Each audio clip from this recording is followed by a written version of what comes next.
well as they have been doing. That lady there in Madison, Wisconsin, who wanted to get rid of Thanksgiving and all the rest of things. I mean, she literally wants to completely change America as we know it.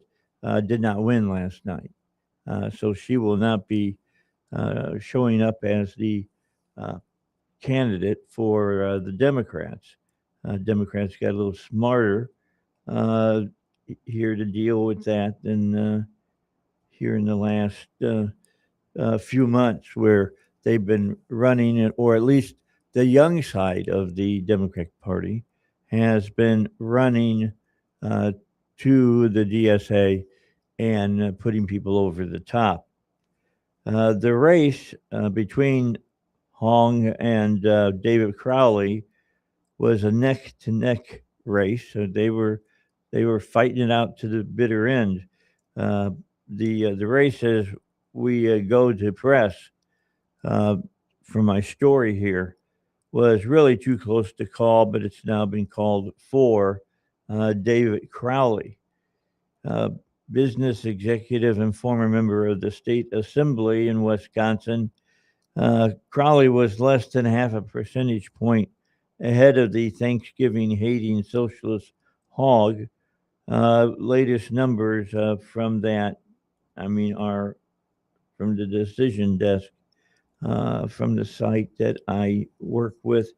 Uh, Pretty tough, I got to tell you. You're looking at NFL sideline reporter, of course, Michelle Tafoya, winning the GOP nomination for Minnesota's open U.S. Senate seat, according to the AP. That was a race that everybody was kind of watching, but figuring that Tafoya would win because she's got all the well, everybody knows who she is. I mean, she's been the face of sports uh, for women for a long, long time. I think maybe Holly Rowe is the only other female reporter that has her kind of uh, notoriety as far as that's concerned. So now she turns her attention to what's going on in the wonderful world of politics in November. Notable on the undependable polling in the latest polling from PPP, Hong was up. Are you ready for this? 18 points, which means she lost a lot of momentum in the last couple of weeks. I mean, I guess people started looking at what she was saying and what she believed in, and didn't want anything to do with her. In the run up to Election Day, Hong made the case that people don't support her and as Saeed and Madani because the three of them are people of color.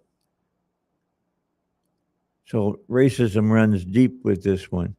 So if you don't like socialism advocated by an Asian American, it's because you're racist. Hong, of course, Mayor Mandani, and Dr. Saeed, and I just all happen to be people of color.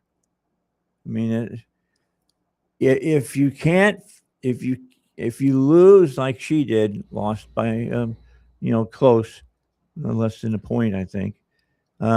You lost nearly 19 points over the last couple of weeks. You got to be able to explain that in a way. She explains it.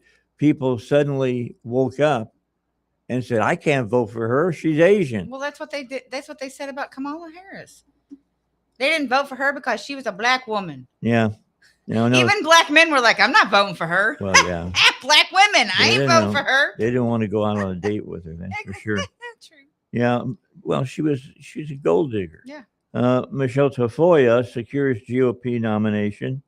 The former NFL sideline reporter for ABC and ESPN, and more recently conservative podcaster, with Salem Media, who owns this station, has secured the nomination for Republicans, looking to be the next senator for the land of 10,000 lakes. That's the branding statement for Minnesota. She'll be facing the liberal Democrat and sitting Senator Amy Blocher. Uh, she's uh, running now to be the sitting, continuing to be the sitting senator.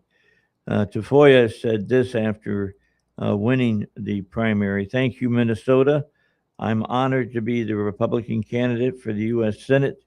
Tonight's results show Minnesotans are ready for a new direction. Together, we will bring common sense back to Washington, fight fraud, hold those responsible accountable, and win in November. Let's get to work.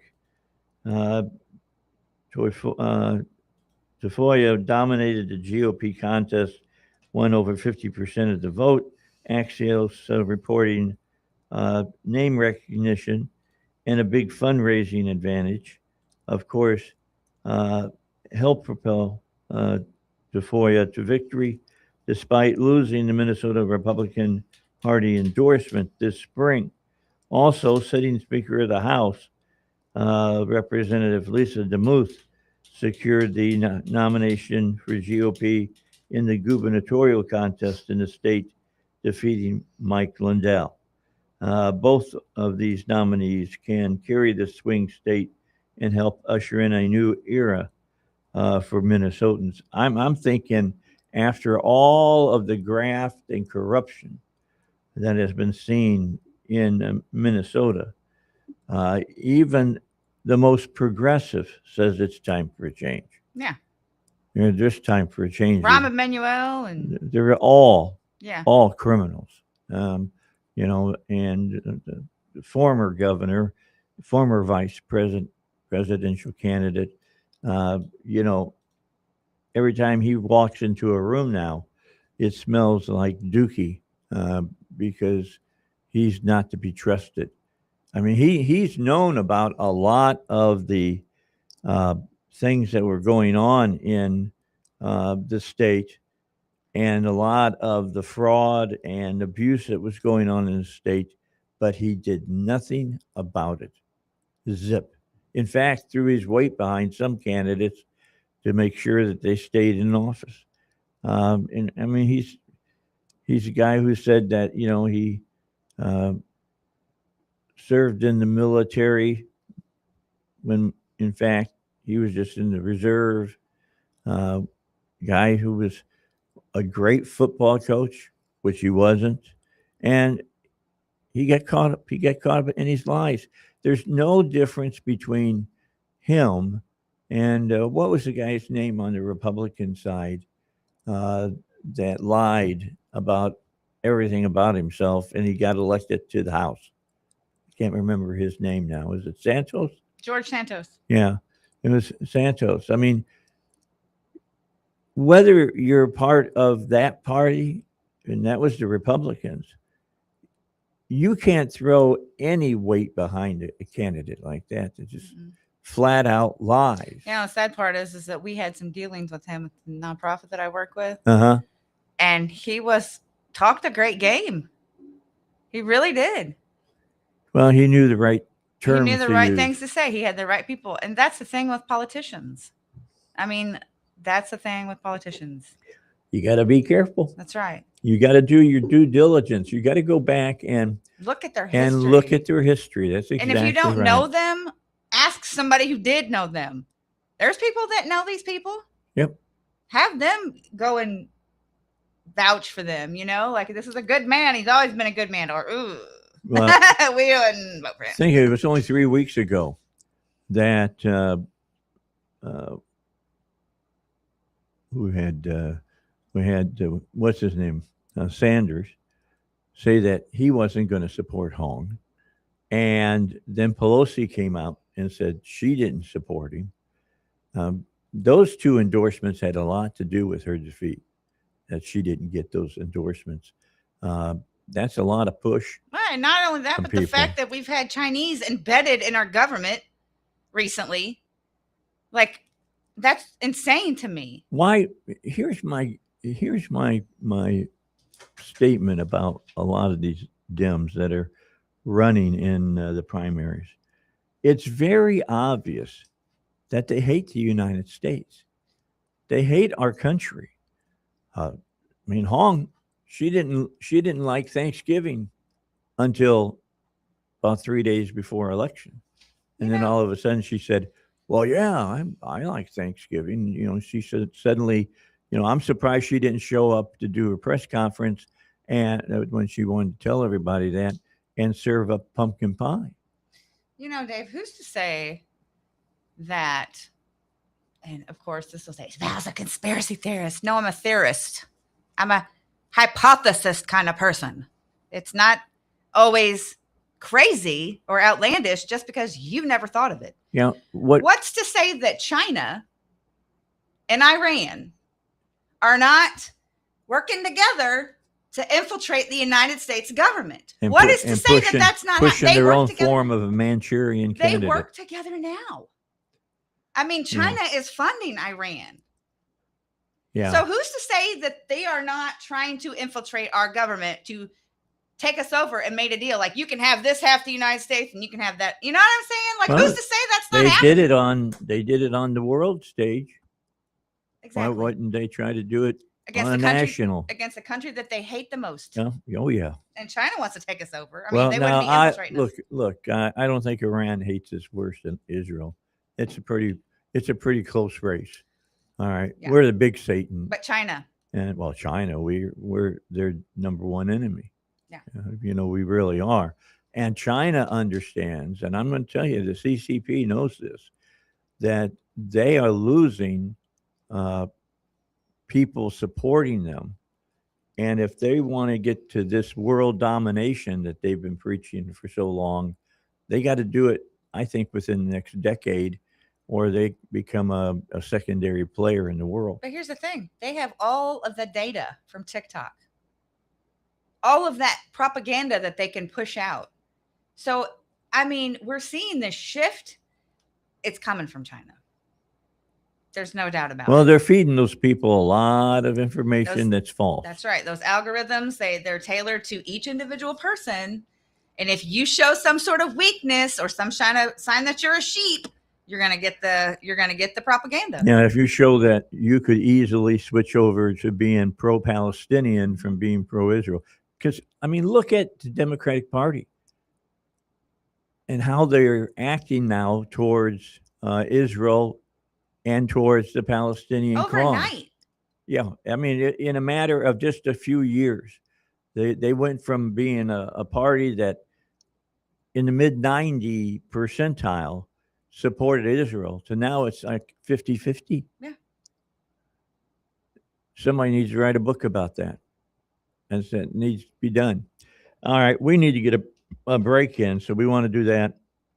And we'll let you know what happened in some of the other races. I've already talked about the real big ones that people were watching to see what happened. We got to try to get on to Foya and see if she'll come and join us on the show one morning and talk to her about how do you repair Minnesota. Minnesota is a smoking pile refuge fire. That's what they tires. Are. Smoking pile of tires. They're terrible. And Tim's wife can smell it. Yeah, we'll be back. Yeah, we'll be back in a moment here. Dave Elswick Show on a Wednesday edition on 101.1 The Answer. We bring you the biggest news stories of the day. Not to tell you what to think, but to allow you to have the most information so you can make up your mind. 101.1 The Answer, where Little Rock comes to talk. The TV tide is turning, and millions of Americans are tuning to Salem News Channel. For breaking news, common sense analysis, and the conservative voices leading the conversation, SNC delivers the stories that matter most. Watch Scott Jennings, Larry Elder, Mike Gallagher, and many others tackling the issues facing our nation. Stream free on Pluto TV, Samsung TV, the Roku channel, and more. Salem News Channel, the news you want, the perspective you trust. Do you have a child or grandchild about to turn 26? Hi, it's Doc Washburn. My friend Tammy Chase is a local insurance professional who meets with you in person. She takes the time to listen and understand your needs. Tammy will explain all the options available in plain language that's easy to understand. She loves to help people, and she's an expert you can trust. Call my friend Tammy Chase for expert help in making it easy. Tell her Doc sent you. TammyChaseInsurance.com. When your car is making a strange noise, no matter what it is, you can't just pretend it's not happening. That's an interesting sound. It's like your mental health. If you're struggling and feeling overwhelmed, it's important to do something about it. It can be as simple as talking to someone in your community, or just taking a deep, calming breath when you need it. Nice. For mental health resources, check out loveyourmindtoday.org. At loveyourmindtoday.org, you'll find information that may help you get through a tough time. Things like tips for dealing with stress, how to navigate difficulties like financial worries, anger, substance use, and more. You can also find real stories of how people navigated their own mental health challenges. Because once you start to address the problem, you can go so much further. Visit loveyourmindtoday.org. That's loveyourmindtoday.org. Brought to you by the Huntsman Mental Health Institute and the Ad Council. If things don't change, can you imagine America in 20 years? Scary thought, isn't it? The good news is we have the power to take our nation back. Stay right here for all the information you need. 101.1, The Answer. Dave Elswick is the conservative voice of Arkansas, and he's back. 101.1, The Answer. All right, back with you on the Dave Elswick Show. We're looking at last night, and there was a lot of primaries, but we were kind of watching Wisconsin closely. I wanted to see if Hong was going to be able to carry out her victory and beat Crowley. Was not able to. She did not get the nomination from the Democrat Party. I think the rank and file of the Democrat Party are waking up to these people are taking over their party. I mean, completely taking over their party, and they don't want that to happen.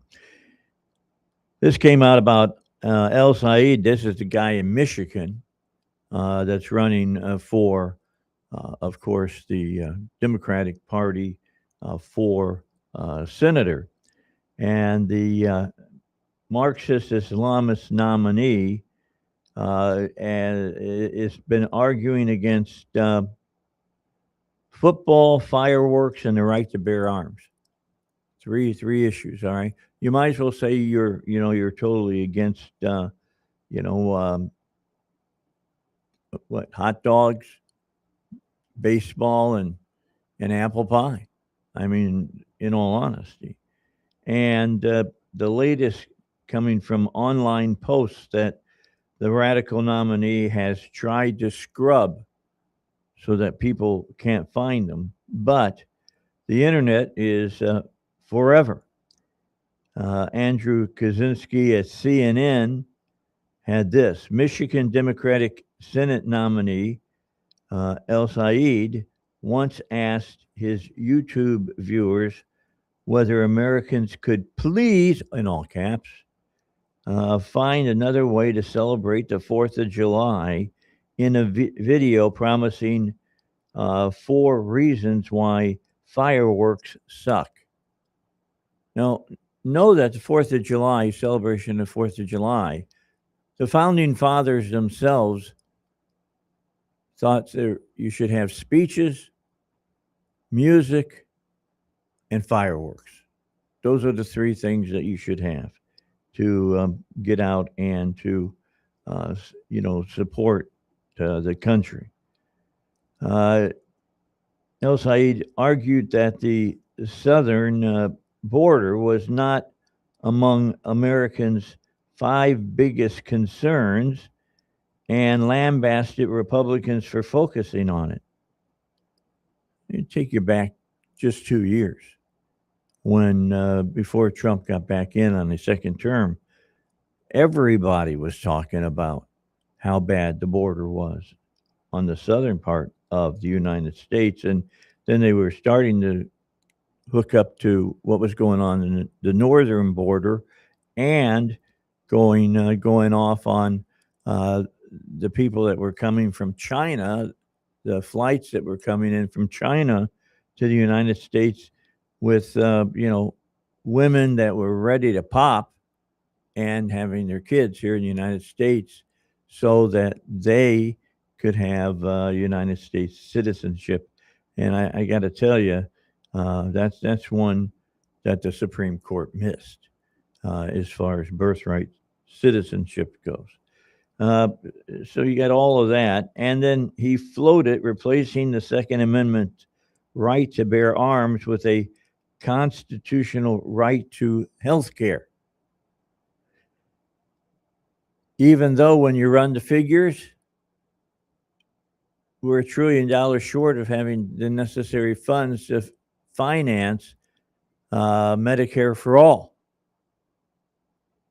I guess we're just going to go into deficit spending even worse, according to him.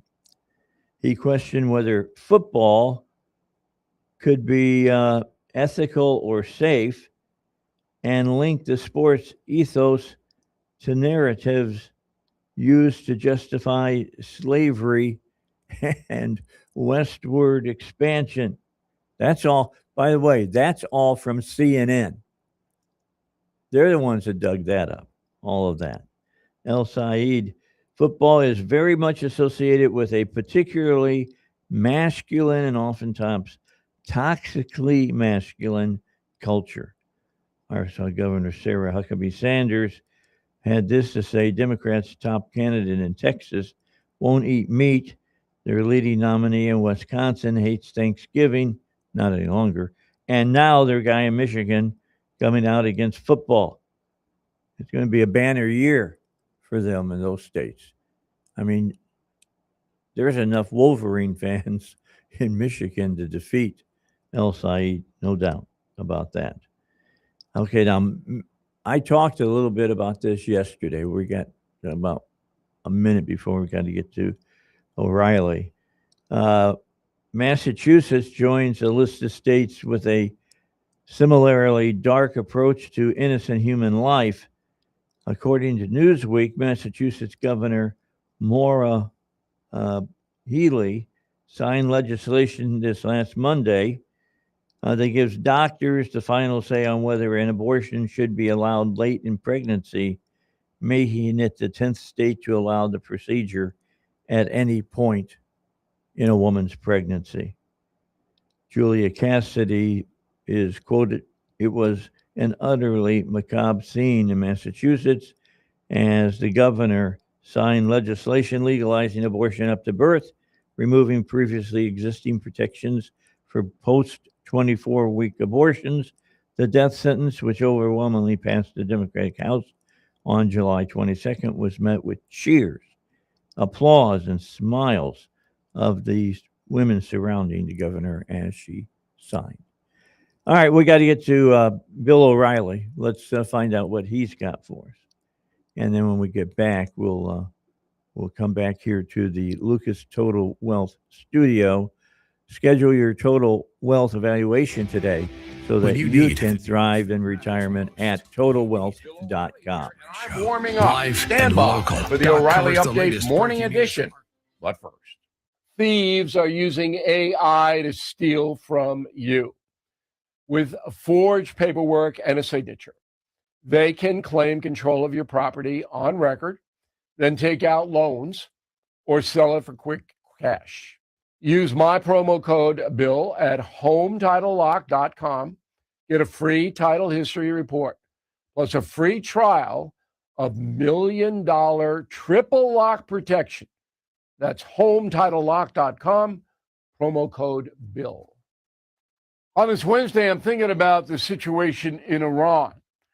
This conflict is now a significant problem for both the Trump administration and pretty much everybody in the world.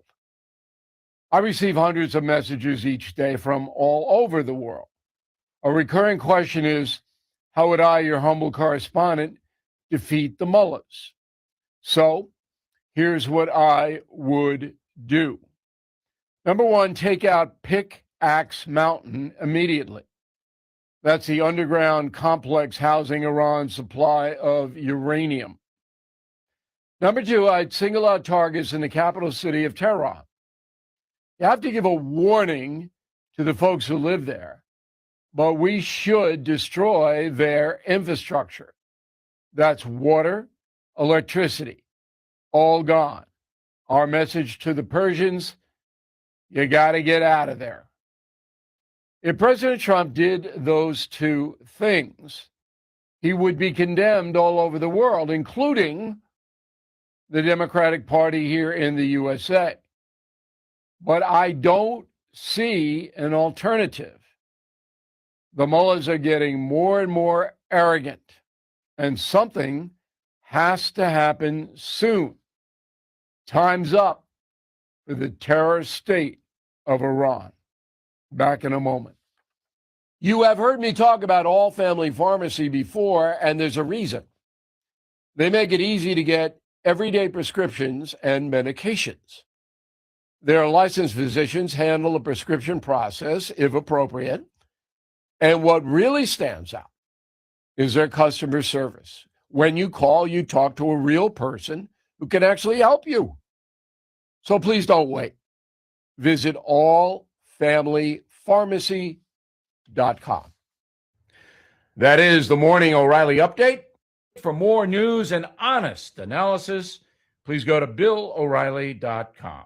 No spin, just facts, and always looking out for you.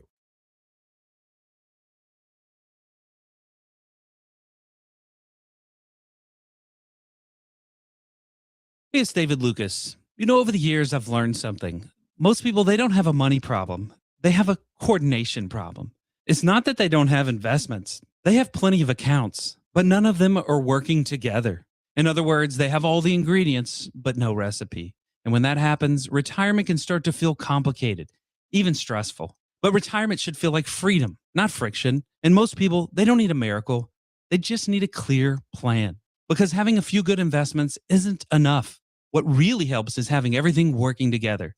And that's why at Lucas Total Wealth, we developed the Thrive Planning Framework, bringing together taxes, healthcare, risk management, income planning, vitality, and estate planning into one coordinated strategy. You can learn more at totalwealth.com. That's totalwealth.com. Don't just retire, plan to thrive. Wall Street Business Investment Report, advisory I'm Bill services are offered through Lucas Total President Wealth, Trump's an Arkansas media registered company investment posted a advisor. massive Arkansas loss in the insurance license. second quarter and announced plans to ditch new business lines and refocus as a forum for users to post their views. Trump Media and Technology, the company behind the Truth Social platform, said Monday that it lost $238 million. Toyota is recalling 655,000 of its Camry vehicles. It's because of a display error that may deactivate safety indicators like turn signals and hazard lights during startup. Most of the now recalled cars were sold in the U.S., where more than 508,000 model year 2025 to 2026 Camry hybrids are affected. U.S. fast food chains, including McDonald's, spent the second quarter battling to pull in price-conscious diners. Results showed the strongest performers paired bargains with menu innovation, quality improvements, and a smoother customer experience. For the Wall Street Business Report, I'm Bill Alexander in Washington. Now, back to the Dave Elswick Show. 101.1. The Answer. All right, back with you here on the Dave Elswick Show. I wanted to add one last thing to that story about Massachusetts making it legal for a physician to do an abortion up to including birth to take care of the woman's health care, because they've made abortion. They've taken that and tried to make it into a what it is not, and that's healthcare. Healthcare is when you're trying to heal somebody of a disease, and you're trying to make sure that they get things going for the patient and keeping the patients healthy. And in the place of pregnancy, it's for a some kind of birth for the unborn child, getting them across the finish line. Do you remember? And this is when you were still inherently hooked up with the Democratic Party, Val. That Democrats used to say that they didn't like abortion and they didn't want women to have abortions unless it was absolutely necessary. You remember that? Not anymore. They said that they didn't celebrate abortion. Well, you could have fooled me at that signing by the Massachusetts governor, because they had, I'm going to think there was 40 Democrats around her there in her office while she was signing the legislation. Smiling, Dave. Smiling. Just smiling, grinning ear and to ear. applause and cheering. Disgusting. You know, I was trying to look in yesterday and I got squirrel to see if any of those women were with Planned Parenthood, because they got to be excited about being able to do these abortions again. Yeah. So I was going to look and see, but in what I found, it just said women behind the governor. It didn't give their names or anything, but I'm going to look into that more and see who was I'm there. just telling you, it wasn't that long ago. It's less than 20 years. I know that the Democratic Party was saying that they wanted abortion to be rare, that they wanted it to be, something that people didn't turn to, and that they didn't cheer, that they did. Now you got full-scale Democrats coming out and saying, why I'm glad I had an abortion, and all the rest of the stuff that we've seen. Well, I am too on that front, though. And no more Democrats. That's what they're all about. That is, I won't back down. That is their holy sacrament. It's ridiculous because there's a line that needs to be drawn. Like, I am pro-choice to an extent, not to the point where you're like, I am okay with the 5 weeks. But when you get to the point where you're telling a woman she can have an abortion the day before, the day of, that's not an abortion. That's a birth.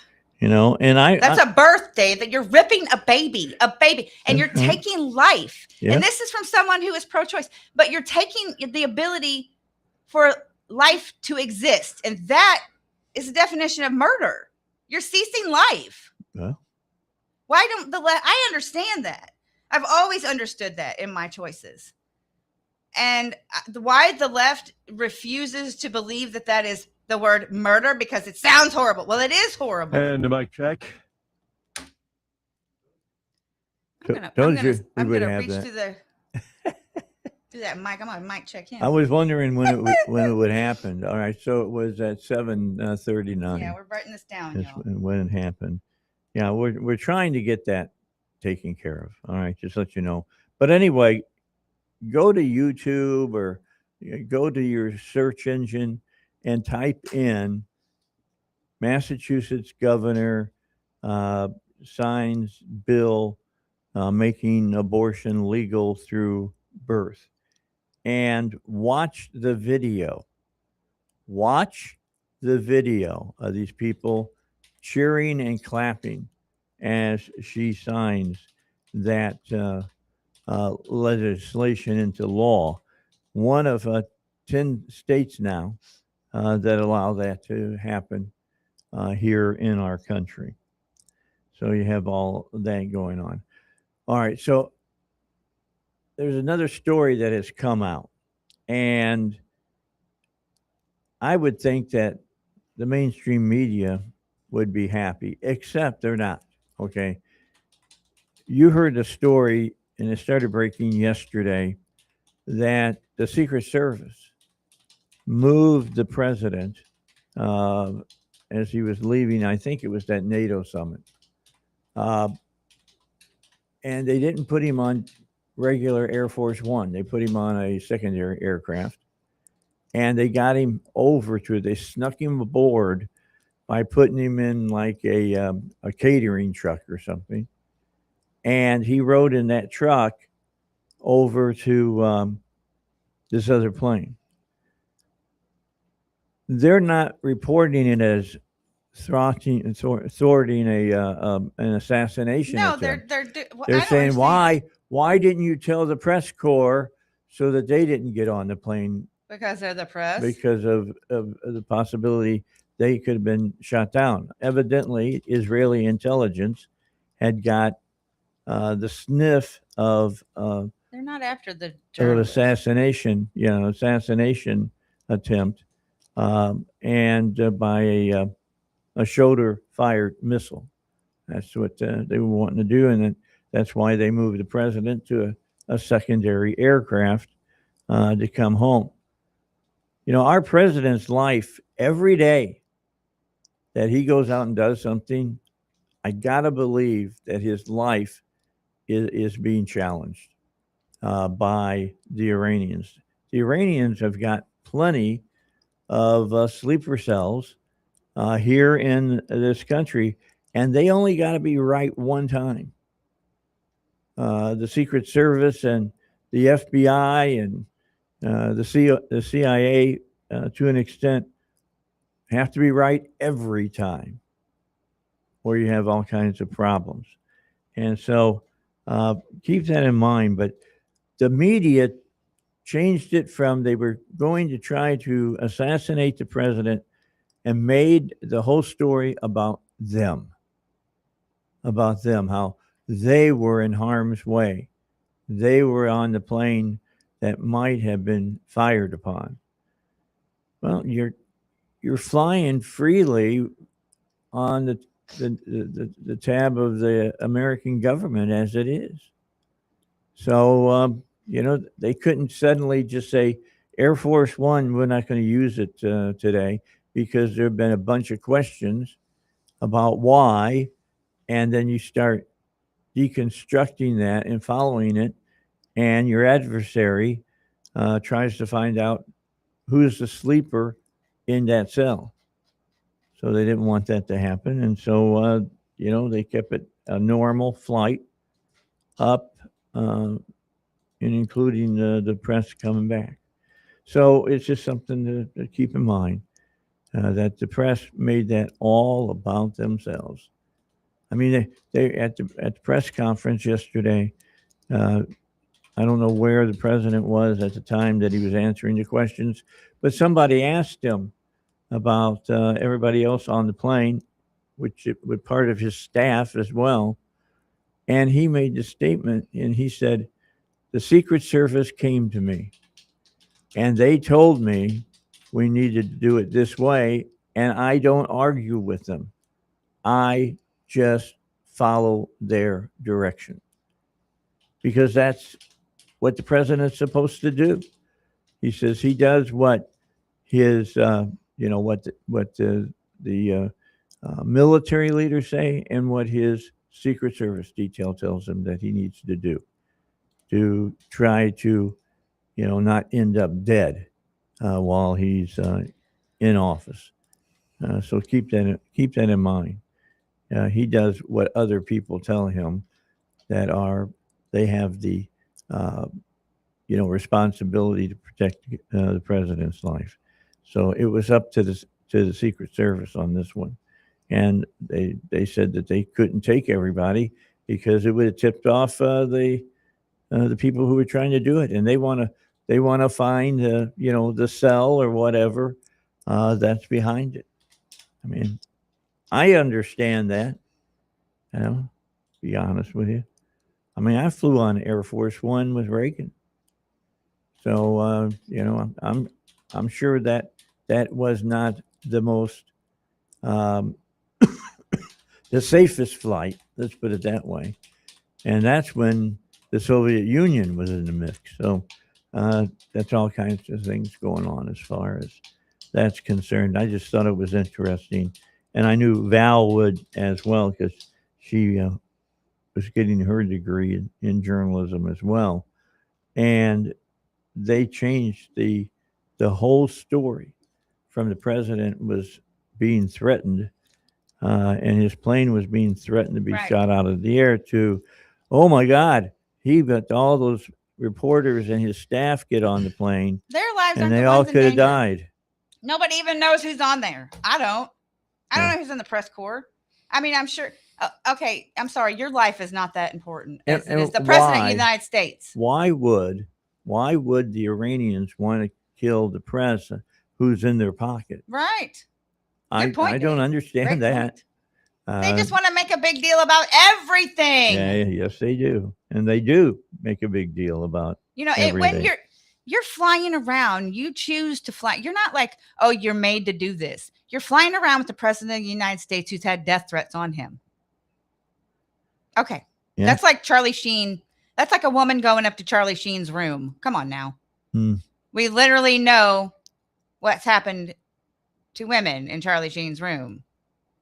Even more so going up to the room of the guy from Miramax, Harvey Weinstein. Oh, Weinstein, yeah. You know, like we all know, like you are putting your life and you're doing that because you want to. Yeah, Harvey Weinstein. You know, they don't talk about this, but he used to put a sign out on his memorial motel room, and it said, "Casting couch is open." That's ridiculous. No, I mean, he did. He really. I don't want somebody repeating that, saying Elswick said, "No, he didn't do that. That was a joke." Okay, it was being facetious on my. But still. All right.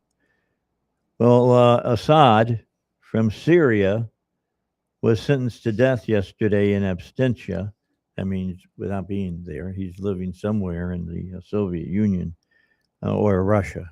They're not the Soviet Union anymore. The former dictator is now living in exile in Russia. He was and is responsible for the deaths of about 650,000 of his own people in the nation's civil war. That's just, I'm telling you what, that's just being a rookie. I mean, when you look at Stalin and you look at Lenin and you look at Mao and how many people they killed multiple millions of people. And they never got brought up by in absentia or in the courtroom. The Syrian Network of Human Rights has a helpful summary of Assad's crimes against humanity. It's been documented the killing of at least 202,000 civilians at the hands of Assad's forces, including 23,058 children and 12,010 women. There are plenty of questions about the emerging government in Syria now, about Assad and his group of thugs. There really isn't much to question. Reporting from the Financial Times says a Syrian court sentenced ousted President Bashar al-Assad and his younger brother, Mayor, to death in absentia in the first such ruling against the former dictator since his regime was toppled back in 2024. Bashir, who fled to Russia after rebels overran his regime following a near 14-year civil war, was convicted of crimes including the premeditated murder of multiple people, murder of children, torture, and arbitrary detention. The court also sentenced Assad's cousin, Atif Najib, who is in Syrian custody, to death, convicting him of, things that he did, against humanity. So, he was the real deal. Assad was. I mean, he wasn't playing.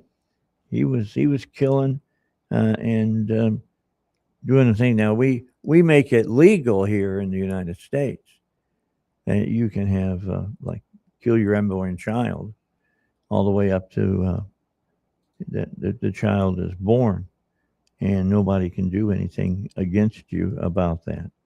And the latest state to get into that is Massachusetts, which is one of the 13 original colonies, of course. So to think that they honestly believed in life from conception.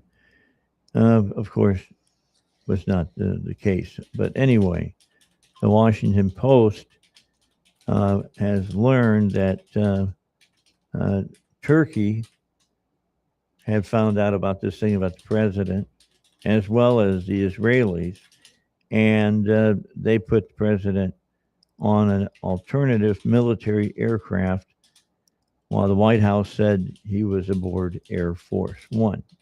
It was a ruse, is what it was. They misled the terrorists. But the Israelis had identified that there was a job set up to kill the president, to assassinate him.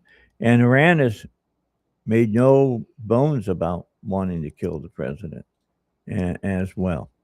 All right, 8 minutes until 8 o'clock. We got to get our final break in. Let's do that here on the Dave Elswick Show. When we come back, let's talk about what's going on within the borders of Iran next on the Dave Elswick Show. Businesses and individuals, Habitat for Humanity Saline County needs you. This September, we're breaking ground in Benton for our 21st annual Apostles Build, constructing a home for a deserving family. But we can't do it alone. Your donation helps fund the materials, labor, and love that makes this build possible. Partner with us today. Visit HabitatSalineCounty.com for information. Habitat for Humanity Saline County. Building homes, building hope. This is Hugh Hewitt for townhall.com. Abdul El-Sayed won Michigan's recent primary for the United States Senate seat that is open in Michigan. A lot of damage, a lot of cleanup after powerful storms that stretched from the Chicago area to eastern Ohio, leaving at least one person dead. Ohio's Governor Mike DeWine warned residents about the severe weather sweeping eastward. We are in a very dangerous weather situation that really involves all of Ohio. Flooding danger is going to continue to go up for a while. Near Chicago, tornado sirens sounded and flights were temporarily suspended Tuesday at the city's two major airports. More than 780,000 customers in Illinois, Indiana, and Ohio lost power. Footage shows damaged roofs, flooded roads, and trees tangled in power lines. Audio courtesy WSYX WTTE. I'm Jennifer King. The government reports that consumer prices rose 3.4% last month from a year ago. That was down slightly from a 3.5% price rise in June. This is SRN News. Scott Jennings reviews the Fauci diaries. If you look through these diaries, you see that Fauci himself had private concerns, private conversations, and private doubts that he refused to acknowledge honestly in the public, and the damage this did to the public health regime in America will take decades to undo. The Scott Jennings Show. Weekdays at noon, right before Hugh Hewitt at 2 on 101.1 The Answer. There's a real battle going on, not only for our future, but that of our children and grandchildren. How do we ensure they have it better than we do? One way is to keep listening to us. We're your information source in the battle. 101.1 The Answer. The news never stops, and neither does your schedule. That's why we're here, keeping you up to date with all the biggest stories of the day. We're 101.1 The Answer, where Little Rock comes to talk. The Dave Elswick Show is back. 101.1. Wow. That's crazy. The recent elevation of Razazi to serve as Secretary of Iran's Supreme National Security Council is being widely reported and seen as strengthening of the hand of the Khomeini, and that he is consolidating power in Iran. Now, that consolidation of power shouldn't make you think that the regime is getting stronger, because that's not the case. It just means that he's consolidating what power is left under his ruling hand. Behnam Ben Tablu of the Foundation of Defense of Democracies was on Hugh Hewitt the other day and talked about this. And he said that his fear is, quote, in the short to medium term, that what we see from regime elites is actually more cohesion than fracture.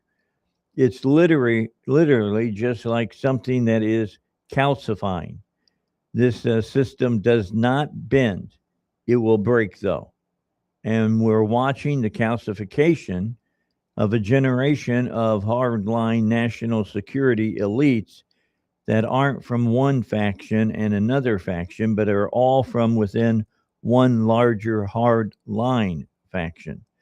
So the intra factional disputes, the intra IRGC disputes, the intra Iran Iraq war veterans debates among friends and like minded people are much more important than the debates among other factions. So that just kind of helps you out trying to decide, what's going on over there. Uh, why would Iran, bring up the Iraqi war? I don't know if you remember during the 80s, that was nightly news. Those people, they were taking kids on the Iranian side and running them across minefields before their soldiers went out to lead an assault against the Iraqi troops. That's what the Iranians were doing. They've never been,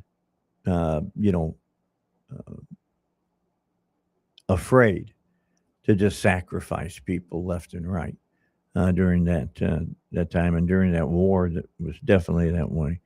But those two countries were fighting each other, and we picked a side.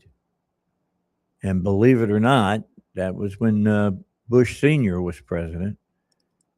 He chose, of course, to be on the side of the Iraqis. He supported Hussein in that war. We propped him up during it and sent him weaponry during that period. Might have been better if we'd stayed out of it, but we didn't want the Iranians, and they already had the makeup of the government was already the regime that we're facing the remnants of today was in power at that time. So it's just something that you got to keep in mind about what all is going on over there, and what and how the people look at the United States in Iran. The Persian people look to us as their savior. They really do. But they don't have the ability to get their hands on any kind of armaments to fight a civil war. So they're stuck between a rock and a hard place, to be honest. Saudi Arabia, in the meantime, is looking to Ankara in potential Middle Eastern realignments.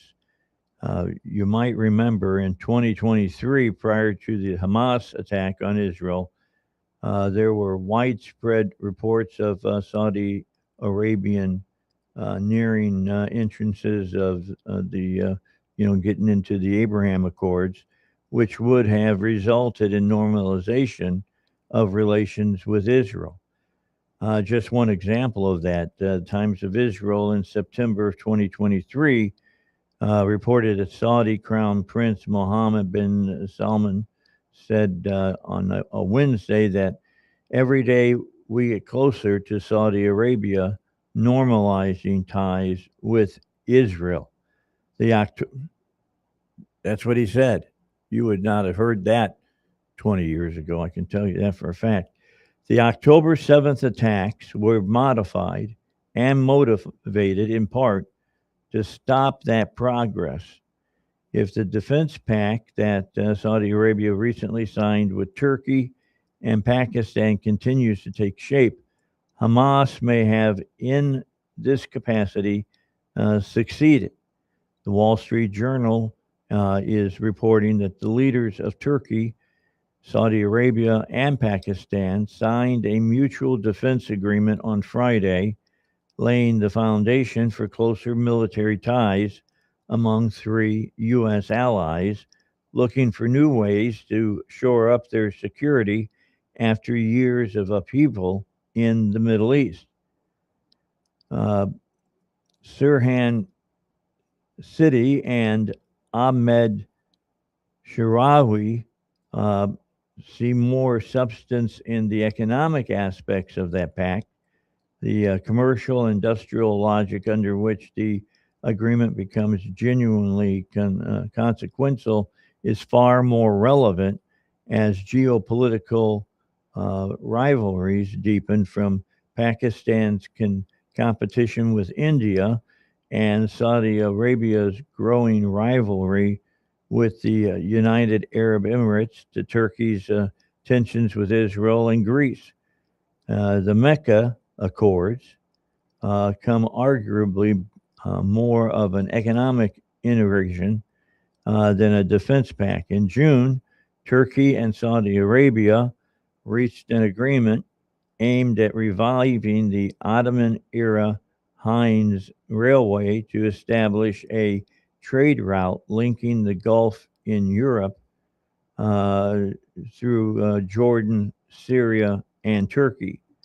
The corridor would notably bypass Israel, the United Arab Emirates, and Greece, three countries that only a few years ago stood at the center of plans for greater Arab-Israeli economic integration through the India, Middle East, Europe economic corridor. So just know that there's movement still going on over there. People that were enemies are suddenly becoming friends. All right, got to get into the news. Let's do that.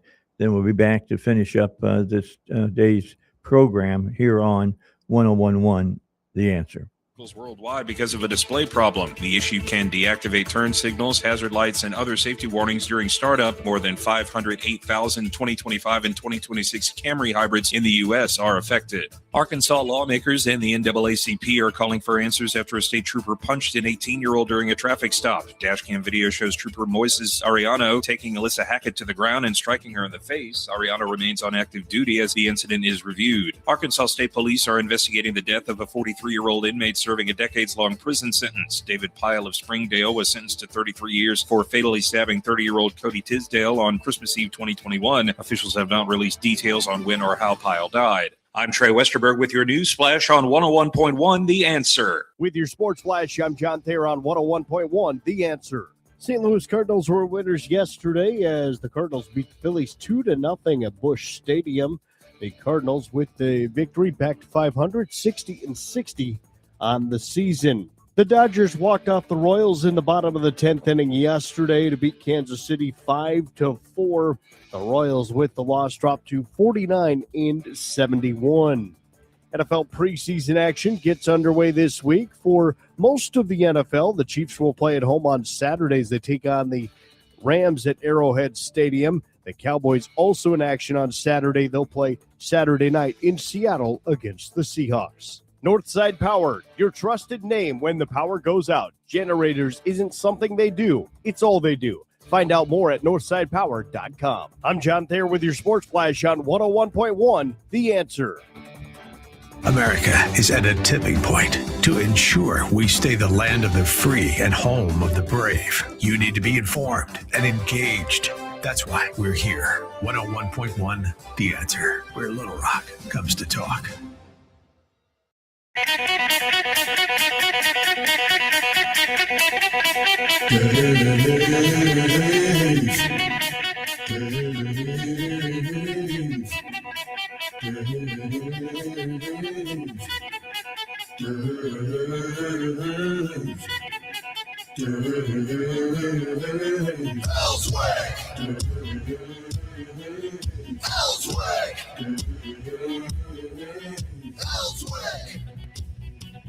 All right, moving into the final hour of the Dave Elswick Show on a hump day, middle of the weekday, over the hill day, close to the Friday than we were on Monday, which means it's Wednesday here in our studio and across the Fruitive Plain.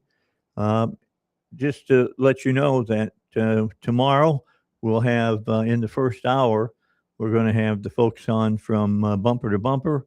And our guests in that hour will be Duck from Duck's Garage and Joe from Joe's Garage, the two people who have been around and part of that show here on the Dave Elswick show for years, over 22 years. They've, one or the other has been on. Joe was with me from the conception, and then he got Duck involved in it as well. So they'll be with us in the first hour, and David Fisher will be with us in the second hour for a half hour, talking about the economy and gold and silver and where you should be putting your money at to make sure that it builds and that you don't lose money. We're in the Lucas Total Wealth Studios, of course. Schedule your total wealth evaluation today so that you can thrive in retirement at totalwealth.com. And look, you need to be saving money towards your retirement, but you also need to be looking at how you're going to use that money once you get to retirement. There's a lot of people that do not understand that when you hit a certain age, and I do believe it's 75, you're expected to take a certain amount of money out of your retirement accounts and start using that money. You can't just keep it there forever. You're not allowed to do that. You just can't do that. When we were on last hour, Val was talking in my ear and said that I don't know if it's the Tennis Federation or Women's Tennis Federation or who it was. It's the Women's Tennis Association. Okay. Came out and was very clear about this whole thing dealing with transgender men. And what did they say? So the Women's Tennis Association has adopted a major new eligibility policy requiring players to undergo a one-time genetic screening for the SRY gene before competing on any women's professional tours, because the policy announced it in July, and it begins during this 2026 season, and it's designed to determine eligibility for the female category based on biological sex. The SRY gene is typically located on the Y chromosome and plays a key role in initiating male sexual development before birth. And testing can be conducted through a cheek swab or a blood sample. And, that change represents a significant departure from their previous transgender eligibility rules, because under the earlier policy, transgender women could compete on the women's tour after declaring a female gender identity and maintaining testosterone below the required levels for at least 2 years. But under the new system, biological sex eligibility is instead determined through a one-time genetic screening. They said the purpose is to preserve fair competition in women's professional tennis, and I applaud them. Well, what they found out, and which most people knew, is that when testosterone is available in a male fetus, it's going to develop bigger, stronger muscles and a stronger skeletal foundation and things of that nature. It's just not what's happening at the time that you want to play a certain sport. Your body is inherently, because of your DNA, going through some different changes, and it gives a person who has the male gene along with the female gene. That's how you get a male. Is that you're set up to be stronger, and you can be more athletic and things of that nature. I just think it's a change of the tide, man. It's really uplifting to me as a woman, because I've been fighting this now for my own long time. Persecution for it for 6-7 years, and for speaking out about it when nobody else would. And this is just shows again. I was ahead of the curve, Dave. I'm just gonna go there. All right. I'm just saying, like, this is ridiculous. Like, why are we even talking about this? Well, It's the women's tennis. Well, that's what's interesting about it, because the first word in the league for basketball for women is women. Right. It's not women and men dressed as women. And 98.5% of the country understands that. Another 1.5%, they want to argue that what you think makes you something. They want to get you canceled. The league and enablers in the elite media want to frame that somehow Sophie Cunningham has forced the league Right. to be about something else besides basketball. Right. Okay, take this headline from The Atlantic, which is a progressive liberal magazine, part of the New York Times, in fact. The WNBA conversation, this is a quote. The WNBA conversation is no longer about basketball, and Sophie Cunningham doesn't get why. Molly Hemingway, who's a great op-ed writer, makes this simple point.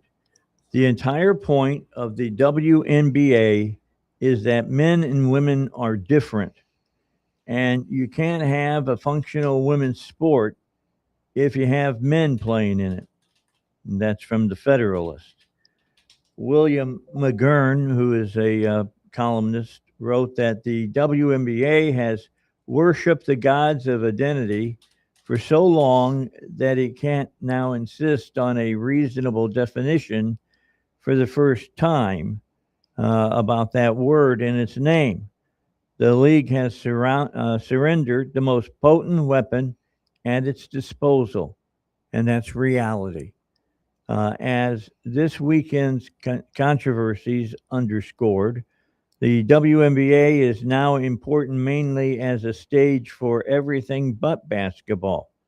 It's a backdrop for a highly volatile debate that seems only to divide. That, according to the Wall Street Journal.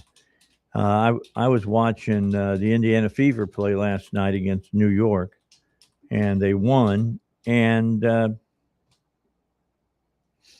as long as they keep that in set up that you just got women competing, it's going to be pretty. It's going to be pretty even. But now that Ennis Freedom is saying that he wants to get into the draft, the women's draft, and so does White wants to get into the draft. In fact, he was wearing one of his new wigs that he had purchased and was showing it off on his Twitter account yesterday, and was saying how beautiful he looked and ready to go against women on the court. He's 6'11". Right? He's 6'11". And I'm he's telling you right, slaughter them. and he weighs 280 pounds. He's going to slaughter them. Physically, he'll dominate them. Yeah. That's exactly what will happen. And it's going to be interesting to see what the women's NBA decides to do about this. They'll say that, he's got high testosterone. We don't allow for that. But see, they don't have any of that. They don't? In their okay. In their rules. Their rule just says only, women should be competing, but they don't define, and that you have to define it now legally. They don't define what a woman is. And so they're between a rock and a hard place right now.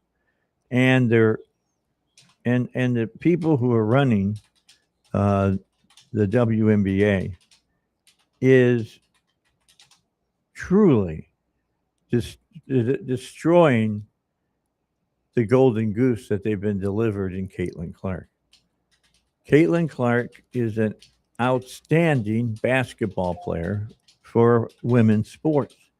She's amazing to watch it. She's got, I think last night she passed Sue Bird for 2020. That's 20 points and 20 assists in any given game.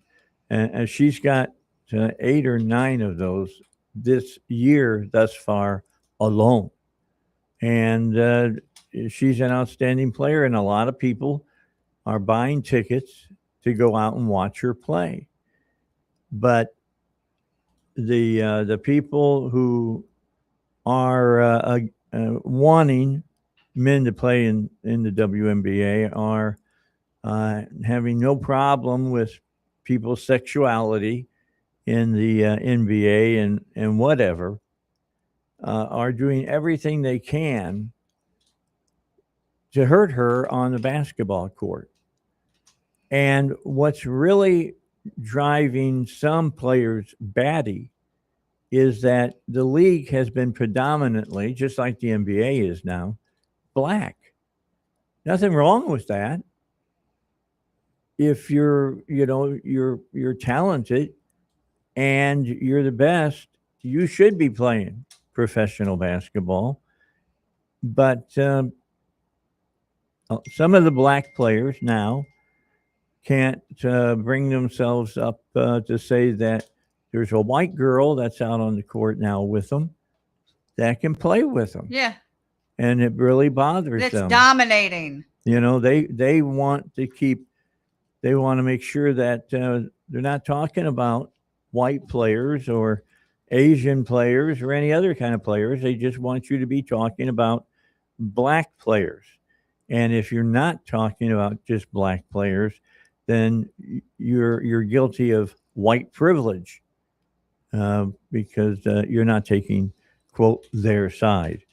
So you might see reverse racism being the downfall of a sport that's been around now for 30 years. And because they didn't keep it just about basketball, that they had to get involved in politics, they're going to run themselves into the ground.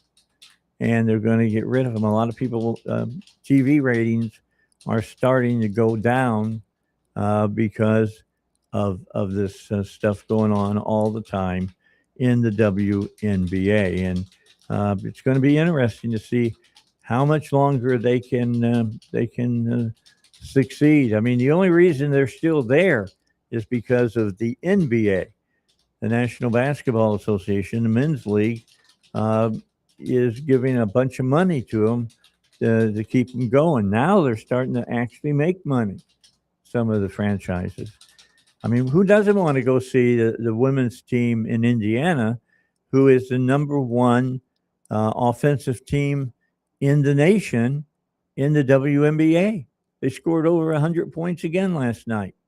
They're fun to watch. And people were turning out to watch them. But they're tired of watching their player get beat up on the court night after night after night. All right, we got to get our break in. Let's do that. First break of the 8 o'clock hour here on the Wednesday edition of the Dave Elswick Show. We're in the Lucas Total Wealth Studios. You'll want to schedule your total wealth evaluation today so that you can thrive. I mean, thrive. You're going to not have any problem with having the necessary means to live the life you want in your golden years in retirement at totalwealth.com. A break and then more here on the Dave Elswick Show. Deal. Join me weekdays for This Morning, America's First News. Hear the stories you'll be talking about and searching for all day as we go beyond the headlines and above the chatter with your first look at breaking news, money, Washington politics, technology, entertainment, entrepreneurship, and sports. We explain why stories matter. That's why we are referred to as the most important and relevant radio program. Join us weekdays for This Morning, America's First News. It's David Lucas. Over the years, I've learned something. Most people, they don't have a money problem. They have a coordination problem. It's not that they don't have investments. They have plenty of accounts, but none of them are working together. In other words, they have all the ingredients, but no recipe. And when that happens, retirement can start to feel complicated, even stressful. But retirement should feel like freedom, not friction. And most people, they don't need a miracle.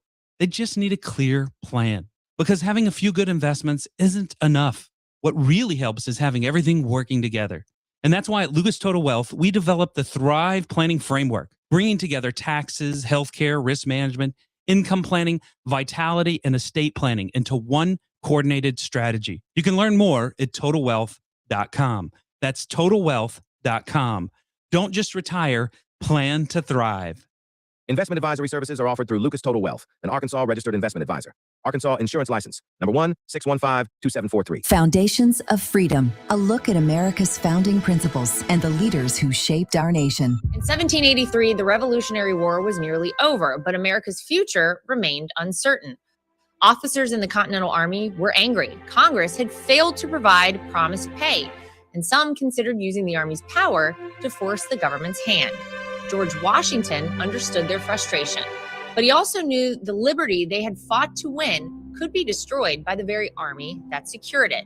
Washington confronted his officers and urged them to choose honor, patience, and loyalty to the Republic over rebellion. He could have used their anger to increase his own power. Instead, he used his influence to restrain it. Power asks what it can take. Character asks what duty requires. Washington's lesson still stands. Freedom survives when leaders place principle above ambition and remain faithful to God, country, and the people they serve. The conservative voice of Arkansas. The Dave Elswick Show on 101.1. The Answer. All right, back with you. Philip is online with us, wants to talk to us on the Dave Elswick Show. What do you got for us, Philip? Hey, what I got is, I just was listening this morning, I got to thinking, remember some years back we decided we want to take testosterone out of baseball because it's an unfair advantage. And then some years later, it's okay to put testosterone in women's sport. And somehow that's not an unfair advantage. The irony of that is just mind-boggling to me. Well, it's coming from the left, and they will always make duplicitous statements that have different outcomes. Right. That's what they always do. I mean, and here's how to know what the left is really saying. Look at what they're doing, and then they're saying that, and it's not good. And then they'll start talking about how we on the right are doing it, and it's guilt through association. They do it all the time. Appreciate your call. Thank you very much. Yes, sir. Appreciate you listening. Yeah, that's good. If testosterone is the the hormone that's going to drive this argument for so many people, then I would think that if I was a woman basketball player, I would be looking on some way of getting. I mean, men can take testosterone to up their testosterone to have bigger muscles and things of that nature. Why can't women do the same thing? I mean, he's got a point, though. If we ruled it out, yeah. I mean, they literally took away titles from people in baseball for that, didn't Yep. they? Yeah. So, how? They were dosing themselves. That's exactly right. So Barry Bonds and a whole lot of other now people. For women to have testosterone? Yeah, I'm surprised that there's not clinics. For men, I mean, to claim they're women and have testosterone. I'm surprised that there's not clinics for women for testosterone enhancement. I mean, I really am. If they want to put it into this is exactly what will start happening. And then, you look, the Chinese did this back. What year in the Olympics was the women's Chinese swim team found guilty of doping with testosterone? And do you remember that the women from China would get up on the starting blocks, and you have the United States, and they'd show her, and then Britain, they'd show her, and then they showed China, and it was a woman that had a mustache and a beard. I mean, I'm not being facetious. You could look at those women and tell that they had been doping up on testosterone. I mean, if you get a beard in general and you're a woman, then you have high testosterone, right? Yeah, that's what I understand. That's what I have understood about it. I'm not a woman, so I haven't asked about it, to be honest with you. But it's something I'm just thinking, I wonder why they don't, they punished China that year. They started telling their members of their swim team, women's swim team, they couldn't compete because it was known that they were doping up on that stuff. Well, here's the operational constants that you'll get out of the new left. If you can't win, you want to change the rules. That's always their argument. I mean, they want to get rid of the Electoral College. They want to change it and come up with a different way of whoever has the most popular vote gets the wins the race and things of that nature. It's a helpful way to make sense out of patterns of behavior from what the left does that seem to be, as I've talked about on the air, at face value, inconsistent. It's nicely summarized by Victor Davis Hanson from out in Stanford University. He says, but the overriding commonality among those who on the new left is that if they do not get their way, they always blame the system, something with the system. Then they seek to change the rules of the system, no matter how hallowed those laws and conventions may have been or how much they themselves benefited from them in the past. When the left lost the White House, Congress, and for the most part, the Supreme Court, it began clamoring to change the system. For left-wing Democrats, that angst also translated into calls to bring in 2 new blue states, Puerto Rico, Washington, D.C., weaponize the FBI and DOJ, and ally with social media to suppress the news, spy on congressional representatives. All the socialists and communists did was up the ante in destroying norms by calling for the end of the presidency, the Senate, the border, the police, and the Pentagon.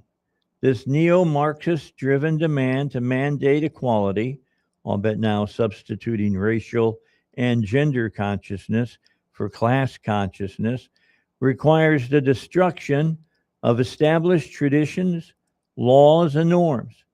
The radical left's key agendas, defunding the police, destroying the border, granting mass amnesty to illegal aliens, subsidizing wind and solar energy while waging a war on fossil fuels, and expanding racial existentialism in hiring and admissions, have never won more than 30 to 40% support amongst the general public.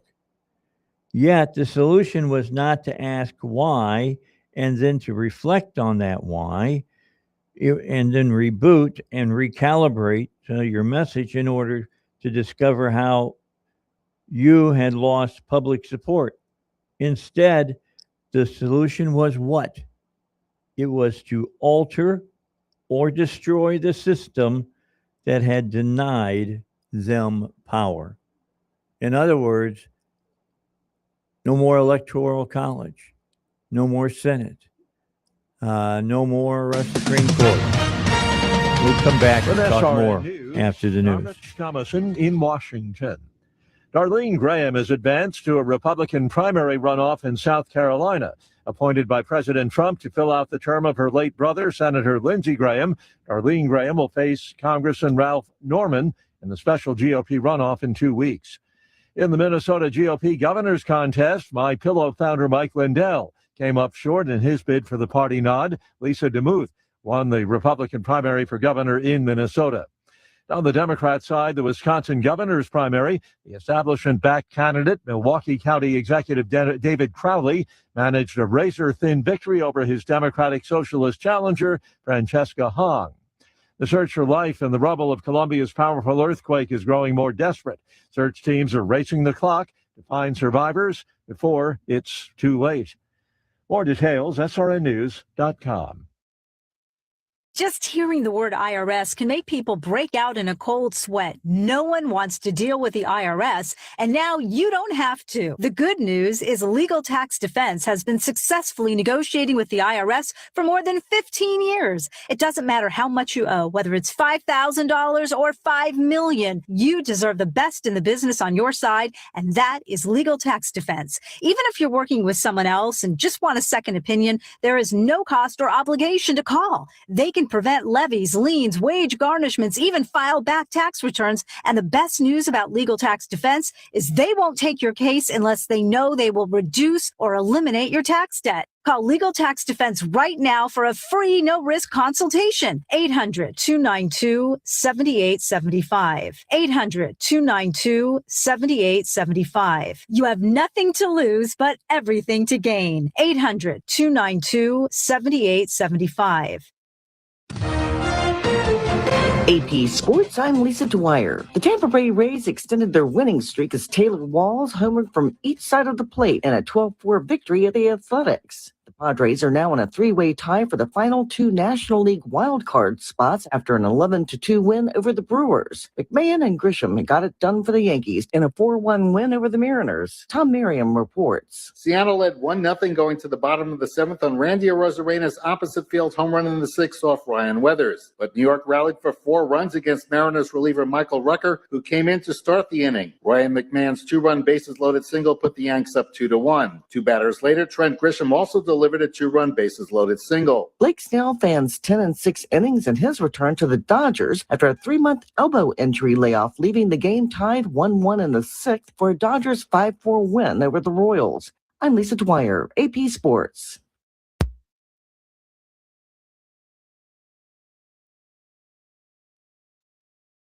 We bring you the biggest news stories of the day. Not to tell you what to think, but to allow you to have the most information so you can make up your mind.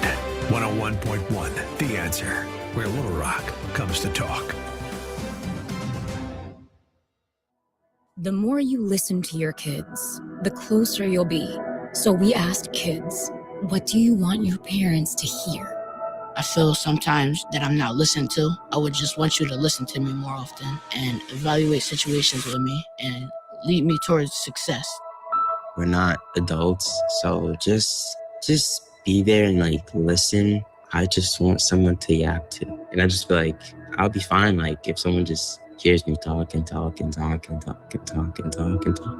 You're doing a really good job. And I don't think I tell you that enough. And I know sometimes we get into it and it's just hard on both of us. But, try to understand me more and I'll try to do the same. Listening is a form of love. Find resources to help you support your kids and their emotional well-being at sounditouttogether.org. That's sounditouttogether.org. Brought to you by the Ad Council and Pivotal. The Dave Elswick Show continues now. 101.1 The Answer. You know, something's been going on that hasn't been covered very closely in the news. And today, Fox did a little bit of coverage on this. Lieutenant Governor Peggy Flanagan, who scored an impressive win in Minnesota's Democratic primary for Senate, wants to blow up Immigration and Customs Enforcement, ICE, after 2 slayings rattled her states earlier this year. Quote from her. Now let's talk about Donald Trump's out-of-control ICE force, Flanagan said during her victory speech Tuesday night. We need to rip ICE apart and stop them from terrorizing our communities. And I know this. I know that we can fix our broken immigration system, secure the border, and create a real pathway to citizenship that aligns with our values, unquote. Flanagan is another progressive insurgent challenging the status quo in the Democratic Party and handed Senate Minority Leader Chuck Schumer another defeat in the progressive proxy war in her decisive victory over Congresswoman Craig in Minnesota. Flanagan, like other progressives in the hunt for a position of power in Congress, has honed her left-leaning bona fides by breaking Medicare for all, or backing it up, by the way, Medicaid for all. Even though the studies that have done about Medicare for all is that we can't afford it. We cannot afford it. We look at how much money we bring in as a government, about $3 trillion a year. They're saying that you need at least another $1 trillion to be able to give everybody Medicare for all. And so all these things that you're hearing from this new group of leftists that are socialists is more of the same, just more of it, and that we're not able to afford it. Flanagan, like other progressives in the hunt, also are looking to be able to push an end to military aid to Israel. She vowed to go after ICE on the campaign trail in the wake of the 2 deadly immigration enforcement related shootings of Renee Good and Alex Preddy in Minnesota. You'll remember both of those folks were in places that they should not have been at, and in both cases had tried to run into agents with their cars. Those positions have earned her the backing of progressive heavyweights like Senator Sanders and Omar. She, of course, a congresswoman, and even Senator Tina Smith of Minnesota, whose decision to retire from the Senate opened up the contest. Notably, Senator Amy Klobuchar of Minnesota, who is running for governor, has not weighed in on the race so far. Craig, who was viewed as the safer, more moderate pick, had the backing of the Democratic old guard, including Schumer. Republicans are licking their chops at Schumer getting handed another loss. Morale among Chuck Schumer's establishment is at an all-time low. Bernie Sanders' socialist flank is filling the gap with candidates like Peggy Flanagan and Abdul El Sayed. Bernadette Breslin, a spokesman for the National Republican Senatorial Committee, told Fox News Digital. And it's also brought, reams of cash into the race. Craig has raised nearly $13 million this cycle, that according to filings from the FEC, while Flanagan has raked in just shy of $7 million. Peggy Flanagan is about bringing about real change, standing up to the big money interests, Sanders told Face the Nation on Sunday.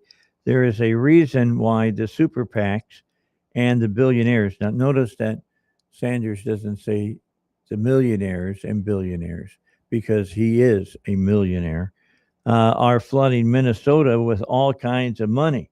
The same thing as Michigan.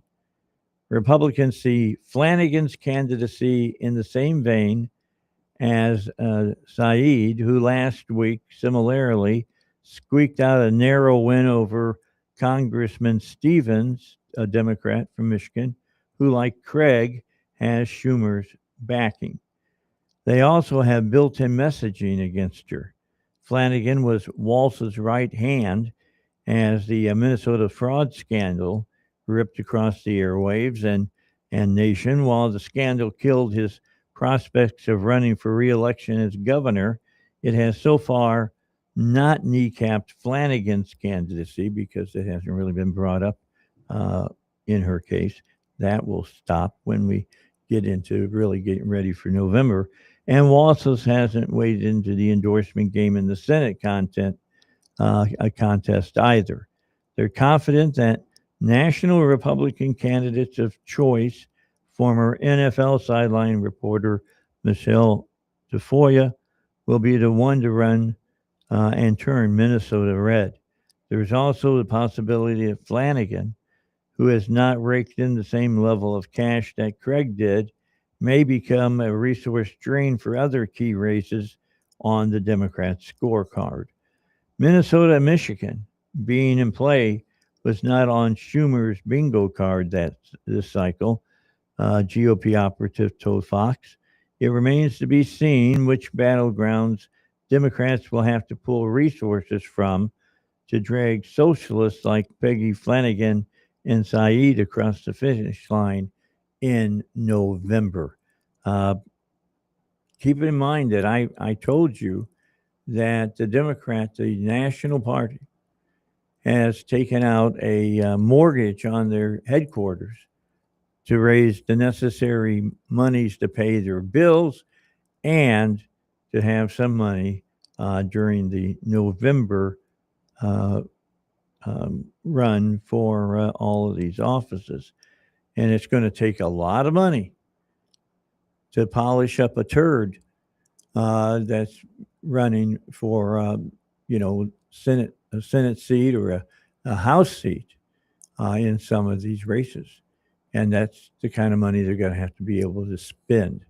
And in fact, some of the big money lenders in the past are holding back their money because they don't see a viable chance that a lot of these people will win in their race. The one thing that gets me excited when I think about this election cycle on the map is Minnesota, said Scott, the chair of the National Republican Senatorial Committee. I think Minnesota gives us a real shot with Michelle Tafoya. What we know without question is she is within a point of the lieutenant governor right now. So if we can continue to let her show the contrast between those two candidates, I think Tafoya is the kind of Republican that can win in Minnesota. I mean, what happens when Tafoya stands on the stage and gives her speeches during the run for the Senate in Minnesota, and she starts pointing out that all of this graft and all of the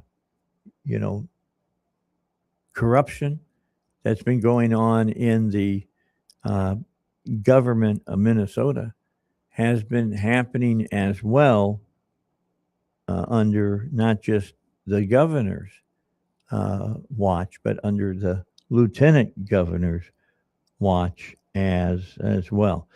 I thought it was about an 80-20 deal that the Democrats were going to be able to win the House back in November. I put it at 50-50 now because of the candidates that the Democratic Party has picked.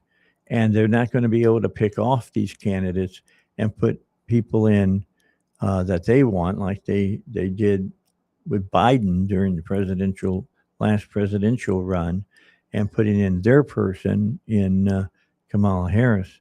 They're not going to be able to pull that off again. The people are not going to allow them to do it. In fact, they made some changes in their electoral policies in several of these states to keep that from ever happening again. So it's all there. We'll have to see what transpires between now and November. Okay, there's a fatal disease outbreak going on here in the world, and what you should know about it. Big article today on Fox News.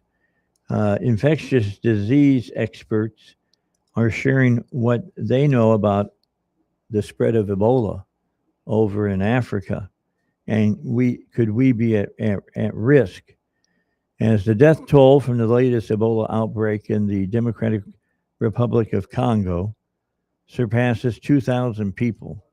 Infectious disease experts say Americans should remain aware of the humanitarian crisis overseas while understanding the reality of domestic risk. The virus has spread quickly and rapidly across parts of eastern and northeastern DRC. And with earlier cross border cases in Uganda, published government data shows a total of 4,381 confirmed cases. That's a lot of people who live there. So this is not breaking out in a town of 50, but in rural cities of hundreds of thousands. David Wohl, a doctor of medicine in the Division of Infectious Disease at the University of North Carolina at Chapel Hill, in an interview with Fox News, compared to various and previous outbreaks, the pace at which this is moving is unprecedented.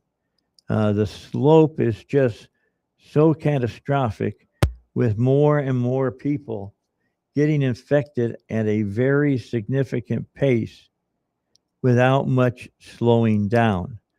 Controlling transmission has proven particularly difficult in the Congo due to what Wall calls a, quote, perfect storm of adverse conditions.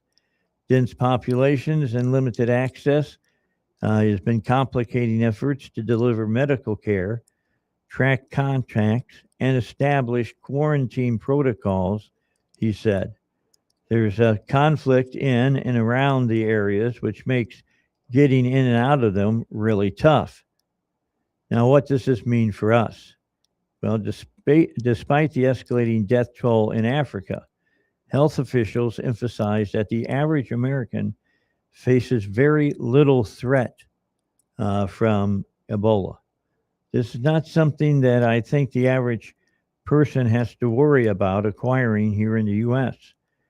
Wall said, noting that transmission requires close physical contact with bodily fluids from a severely ill or even deceased individual. It doesn't travel across the air and across a room, he added. Even during the massive 2014 West Africa outbreak, which Wall said infected more than 28,000 people, only 4 Ebola cases were diagnosed in the U.S. 2 were imported cases, and 2 nurses contacted the virus while caring for an infected patient in Dallas. Several other Ebola patients who have been infected and diagnosed overseas were medically evacuated to the U.S. for treatment. Quote, we just have so much better public health healthcare systems, hygiene, and access. It's a very different environment. So you don't have to go to bed tonight worrying that you're going to wake up tomorrow and be infected with Ebola. Be careful of the material that you read on the internet for people who are trying to make some extra money by getting X amount of clicks on their website. We got to get to a break. Let's do that. I got a couple more stories I want to give you some information on here on the Wednesday edition of the Dave Elswick Show. Are you about to turn 65 and you're confused about Medicare? Hi, it's Doc Washburn. My friend Tammy Chase is a local Medicare enrollment specialist who meets with you in person and makes it simple. Tammy takes the time to understand your needs. She walks you through every option in plain language that's easy to understand. There's no confusion and no pressure, just expert help you can trust. Call my friend Tammy Chase for expert help in making it easy. Tell her Doc sent you. TammyChaseInsurance.com.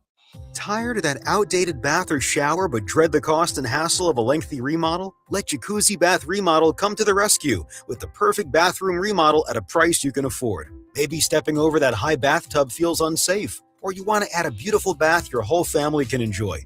Whether it's a safer, easy entry shower complete with grab bars and a custom seat, to a beautiful spa-like family bath that's functional and stylish. With a Jacuzzi Bath Remodel, you can enjoy your personalized bath or shower installed in as little as 1 day.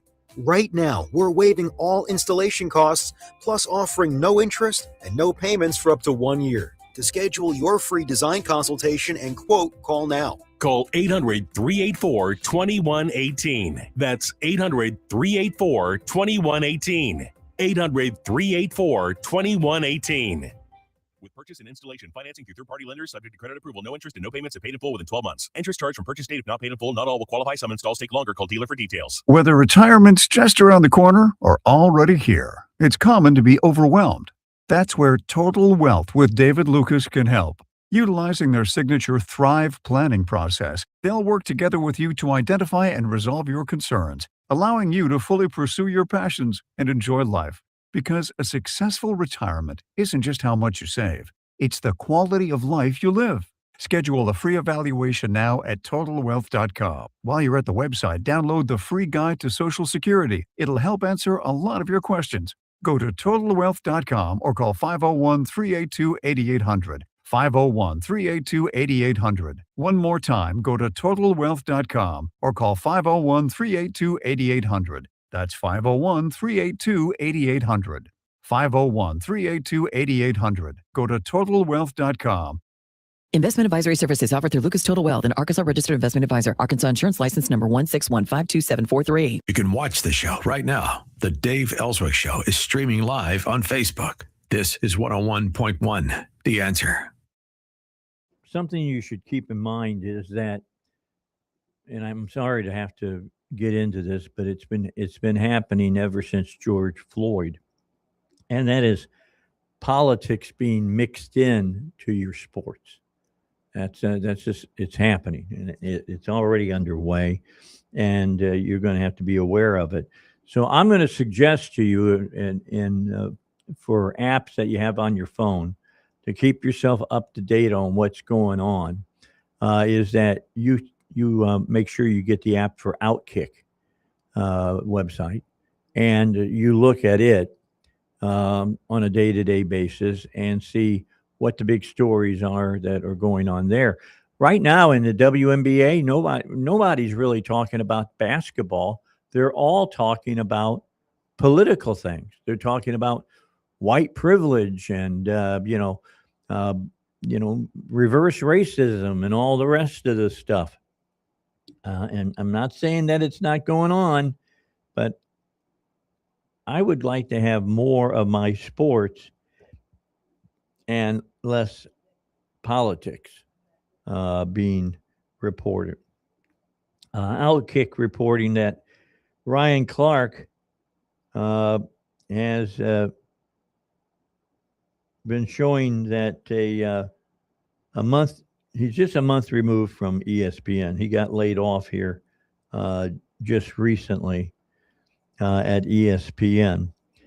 And that now he's back on his podcast and he's like gaslighting everybody. That's just a form of lying is what it is. It got its name from the movie Gaslight back in the 50s. There's always an outlet for woke drivel, and it's out there if you want to read it, they say.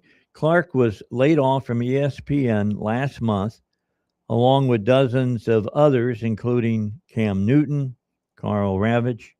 Clark's removal was the highest high profile, given that it happened during a live taping of NFL Live. He was doing the show, and it came out that he was being let go.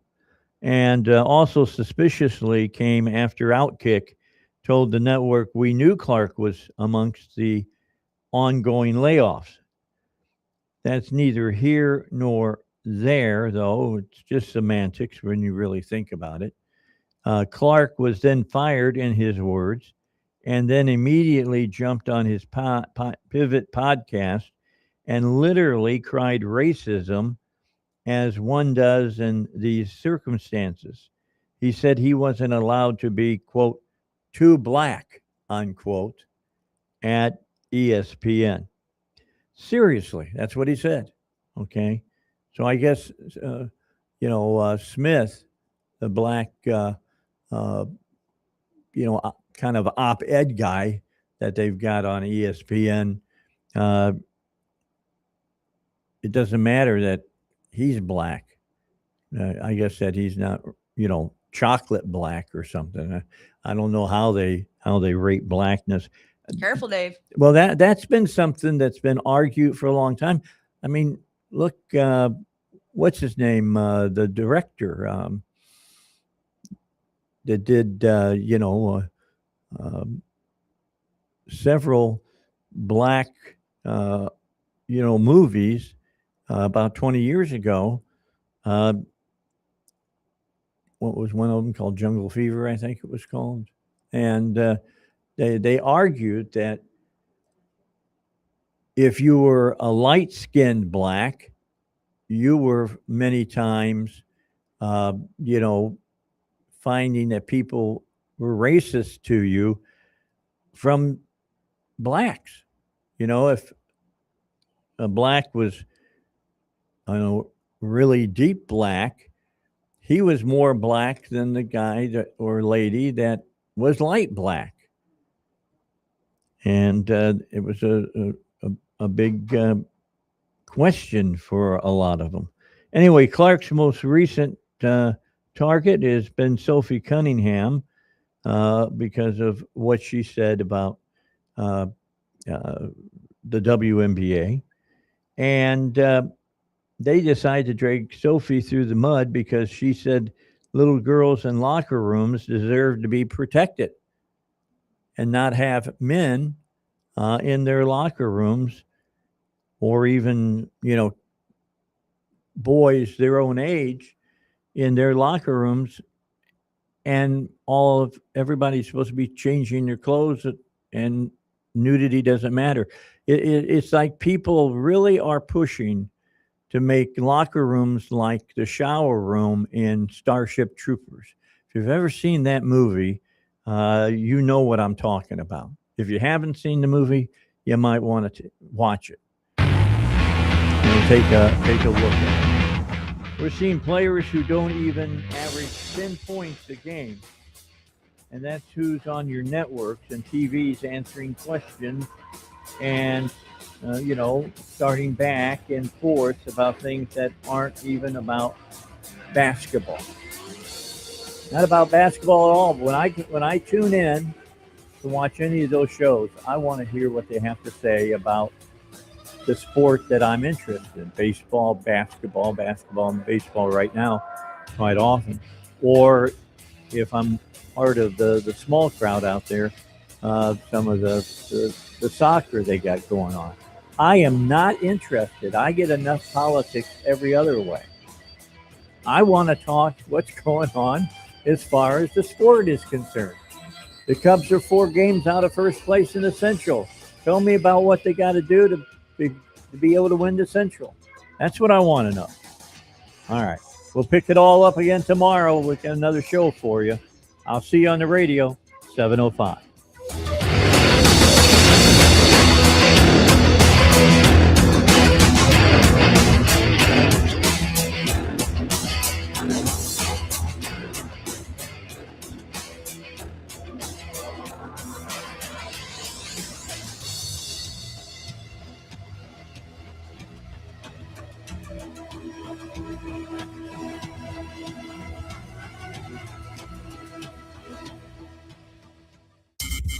This is the Dave Elswick Show.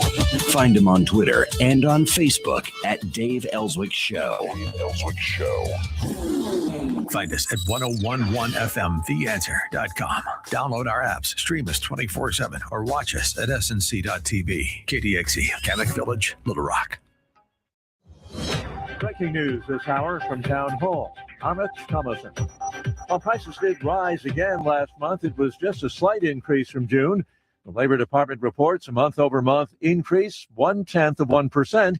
Compared to a year ago, consumer prices were 3.4% higher. The establishment-backed candidate wins Wisconsin's Democratic primary for governor. In Wisconsin, Francesca Hong losing to Milwaukee County Executive moderate David Crowley by a percentage point. Even though she's a Democrat socialist, Bernie Sanders and AOC did not endorse her. Video had. Yeah, we can do that. Let me get my... stopwatch up here. Tell me when you're ready. All right. 3, 2, and 1. Thursday edition of the Dave Elswick Show. We'll get underway with folks from Bumper to Bumper. And our special guests are going to be Duck and Joe, who have been around for over 20 years answering your car questions. If you have a question and would like to talk to them about it, about your car, 501-401-0111. That's the number to call here on the Dave Elswick Show. And then David Fisher will be on to talk about the economy.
Thursday edition of the Dave Elswick Show. It's going to be a good one. In the first hour, Bumper to Bumper, as they usually are, will be on with us on this Thursday. But Duck and Joe will be in the studio together. If you want to ask them a question about your car, give them a call at 501-1011. That's where you get a hold of them, and you can talk to them on the air about your particular problem. David Fisher will be on and talk about the economy as well.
What if you could take 101.1 The Answer with you everywhere? You can. Download the 101.1 The Answer app and stay connected to the voices you trust, live and on demand. Wake up with Dave Elswick. Stay sharp with Doc Washburn. And hear from national voices like Chris DeGaulle, Scott Jennings, Hugh Hewitt, Larry Elder, and Mike Gallagher. Breaking news, bold opinions, local insight, national perspective, all in one place, all in your pocket, at work, in the car, on the go. If it matters to Arkansas and America, you'll hear it on 101.1 The Answer. Plus, stream us live anywhere. Catch up on podcasts and never miss a moment. Search 101.1 The Answer in your app store and download it today. 101.1 The Answer, where Little Rock comes to talk. I'm Ferenc Tove, host of the Your Personal Bank Show. I use common sense as an entrepreneur, financial literacy educator, and speaker to understand how current events affect our money, our economy, and our freedom. Grow your money safely, reduce taxes, increase returns, and create positive arbitrage with Your Personal Bank. Tune in to the Your Personal Bank Show, Saturdays at 1 p.m. or contact Ferenc at yourpersonalbank.com. The Your Personal Bank Show, Saturdays at 1 p.m. on 101.1 The Answer. Pre-recorded material.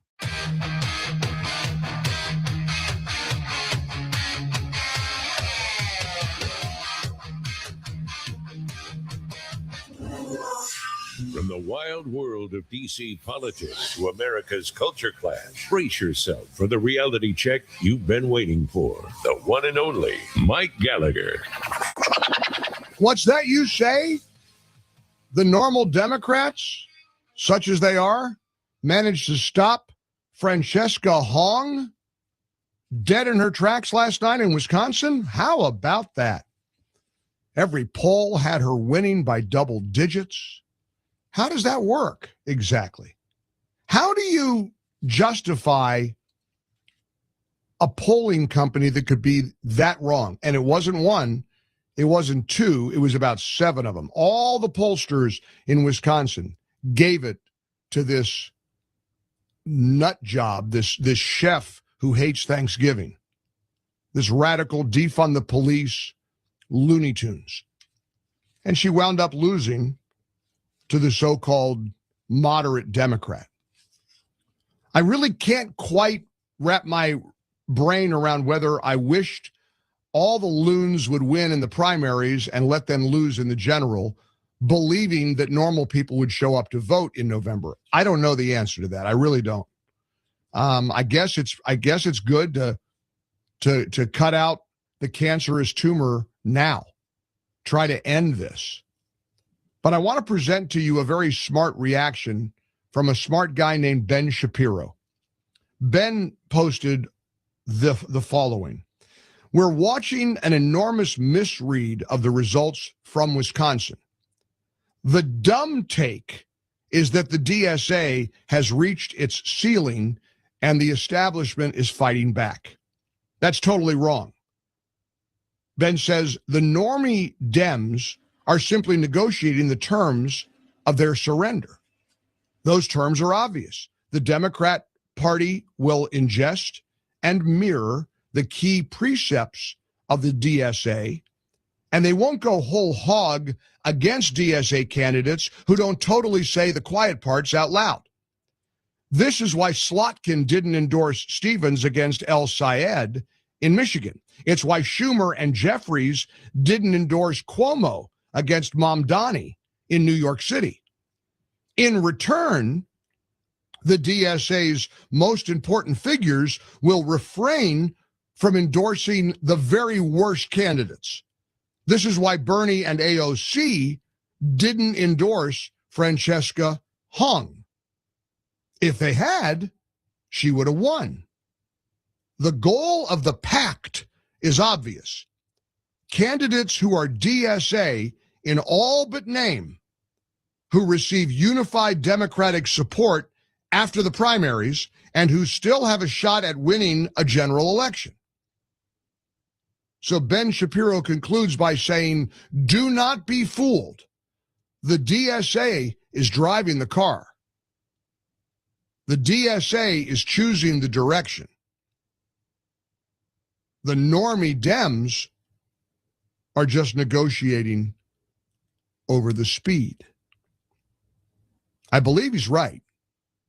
It's why Hong losing is a very, very big deal.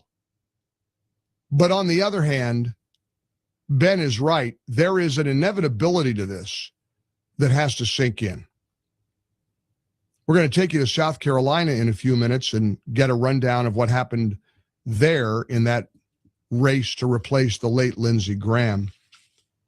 But evil evil has arrived. And I mean this sincerely. Evil is here. You don't have to go any farther than Massachusetts. I spent my childhood, I spent summers when I was a little kid in Massachusetts. My dad was a Bostonian. He had that thick Pak the Ka and Harvard Yard accent. He was a pipe-smoking guy from Massachusetts. And we spent a lot of vacations at Cape Cod. I spent a lot of time in Massachusetts. I can't even properly frame what they did yesterday in the state of Massachusetts. This is what evil sounds like, looks like, is like. There's no other way to describe it. You know, you could make an argument that, well, we've got to give abortion rights to women because it's their body, it's their choice and all of that. It's health care provided to women, right? Yesterday, the governor, with big smiles all around, signed a piece of legislation that is resulting in the killing of unborn children up until birth. Now, almost the entirety of the Democrats in the Massachusetts House voted for this in July. Abortion had already been legal through 24 weeks, which is, of course, more than half the length of a typical pregnancy at that time. But that wasn't enough for them. They didn't go far enough. So they made a legislative priority out of giving a woman a right to abort up until the birth of the baby. And I want to play something for you that is the actual sight and sound of when this macabre scene played out in the State House in Massachusetts, where the governor there signed legislation legalizing abortion up to birth and removing any previously existing protections for post-24-week abortions. That was, of course, infuriating to the death cult Democrats of Massachusetts. No protection is given to a baby in any way, shape, or form in the state of Massachusetts. Now, I want you to see and hear what the signing ceremony was like when the Democrat governor of Massachusetts, Maura Healey, signed the bill allowing for abortions up to birth. Thank you. There she is signing. Smiles all around. Everybody grinning. She signs the document allowing for the execution of babies in her state, and the women behind her are clasping their hands in joy, euphoria, and happiness. You know, Joe Chalfant over at Town Hall wrote a column about this awful, evil occurrence yesterday in Massachusetts. And he wrote at Town Hall, progressivism is essentially a death cult. Look at the response to the assassination of Charlie Kirk. Look at the euthanasia programs of Spain and Canada. Just last month, a grandmother was murdered by the Canadian government, despite her and her own family's insistence that she not be euthanized. He says they did it anyway.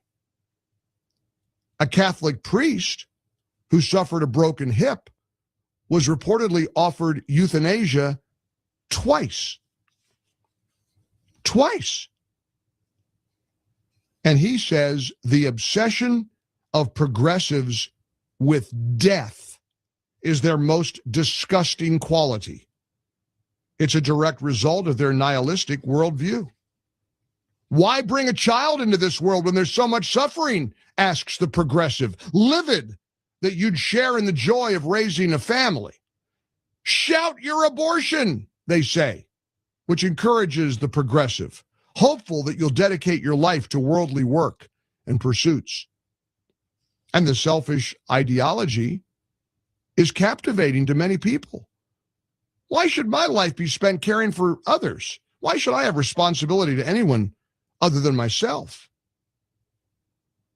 He says Massachusetts is only the beginning. With the rise of the Democratic Socialists in the Democrat Party, euthanasia and nationwide full-term abortions are going to be on the ballot in 2028. He is absolutely right. Do you think this stops at Massachusetts? Of course not. They'll do this everywhere they can get away with it. Progressivism is a death cult. And what they did yesterday in Massachusetts proves it. Got a lot to break down for you on a Wednesday after the primary day. Our number is 800-655. Mike, I'm sorry to start with such awful, sick, twisted, evil news out of Massachusetts. I'm ashamed that I spent time as a kid in that state. Look, if you're in Massachusetts, get out while you can. Escape while you have a chance, because it's only going to get worse and worse. Imagine clapping and smiling and celebrating the ability to murder a baby up to the moment of birth. Well, there, you want that done? Hey, you're 7 months pregnant, you decide you don't want to go through with it? Head over to Massachusetts. They'll take great care of you and your baby. My Lord, we need prayer, and I'm going to pray with you next here on the Mike Gallagher Show. 800-655-MIKE. Give me your reaction to this horrific story out of Massachusetts. 800-655-6453. That's what I am.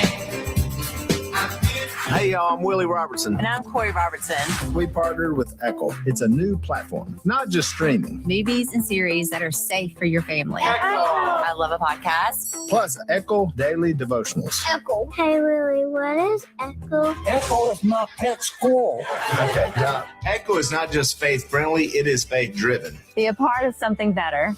Echo. Echo. Where I want to be. That's EKKL.com. Subscribe now.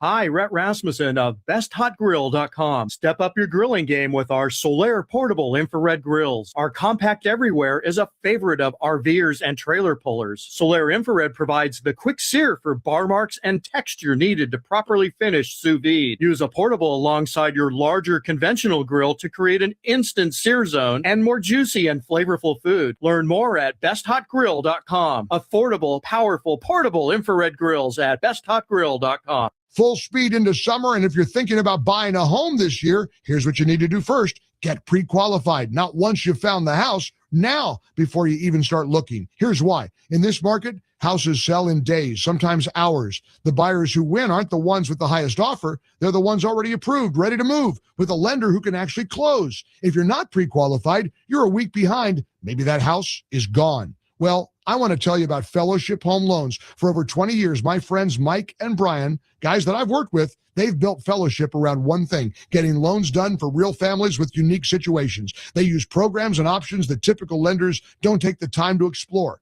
Down payment solutions that fit the way people actually live. Everything's done in-house, one roof, one team, all with a servant-led mentality. Get pre-qualified today. Go to fellowshiphomeloans.com/Mike G or call 800-510-MIKE. Fellowship Home Loans, mortgage lending by the book. Nationwide Mortgage Bankers, DBA Fellowship Home Loans, Equal Housing Lender, NMLS number 819382. Mike Gallagher. We had a great vacation, but then we came back home, and after a few days, we found bed bugs or hitchhikers. We're pretty sure they joined us during our travels. That's not the souvenir we wanted, but thanks to the bug man, we're better now. We just wish we'd called them sooner because unfortunately they had spread from room to room. Call the Bugman at 663-9464 or go to bugman.com and check out their coupons. No contracts required. The Bugman has been serving our community for 45 years. Call 663-9464.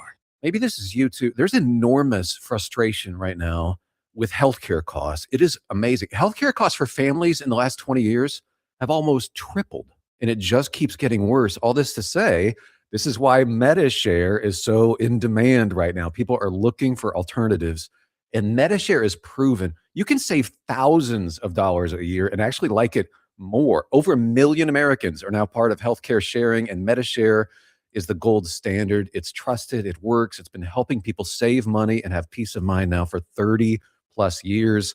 It's not some big impersonal thing either. It's a community of people like you helping each other.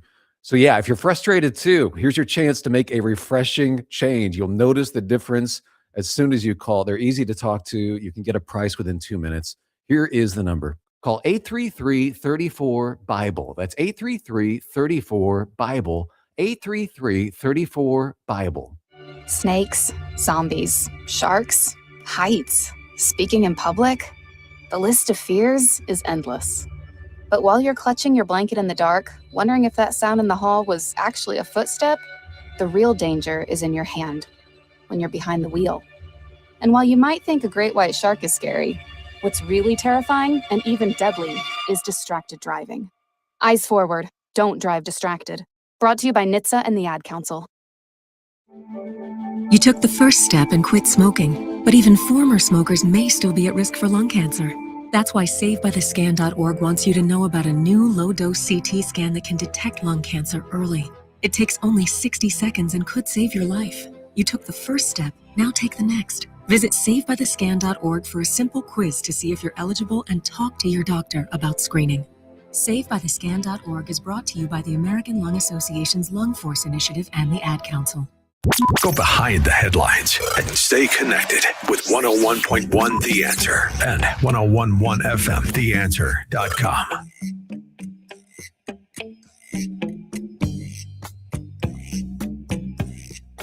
Mike Gallagher. A lot of text messages pouring in over this ghastly celebration in Massachusetts. A lot of biblical and scriptural references. Andy in Missoula, Montana says, remember Revelation, but the fearful and unbelieving and the abominable, the murderers, the idolaters, the liars shall have their part in the lake, which burneth with fire and brimstone, which is the second death.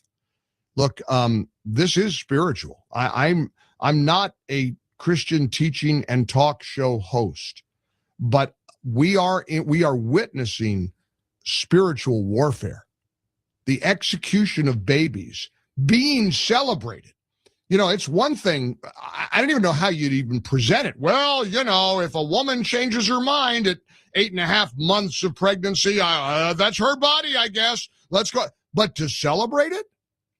Can you play that clip again, Yasmin, of the women standing behind Governor Maura Healey with big smiles and joy all around, signing the death warrant for any baby that has the misfortune of being carried by a woman who decides up to the moment of birth to abort that child. Here's what the bill ceremony looked like and sounded like yesterday in Massachusetts. Thank you. They're women with lab coats on. Are those doctors? I think those are doctors. Whatever happened to first do no harm? Time to pray. Heavenly Father, we come before you with humble hearts, asking for your mercy and your peace during these difficult times. We lift up the leaders of our nation and leaders around the world. Grant them wisdom beyond their own understanding, courage to do what's right, and discernment that may prevent needless suffering.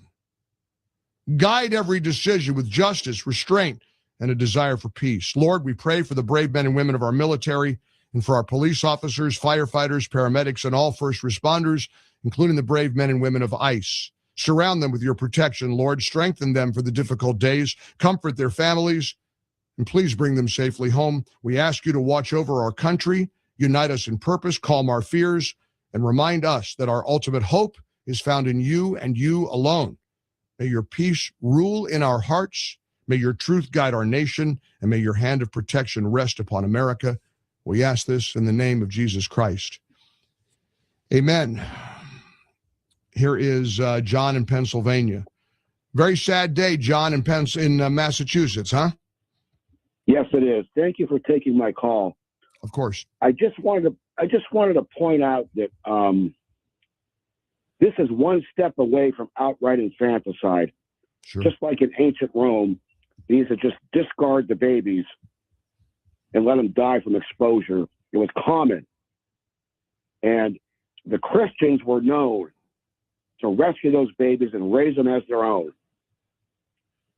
And we as Christians need to emulate the early Christians, their bravery, their compassion, and their love.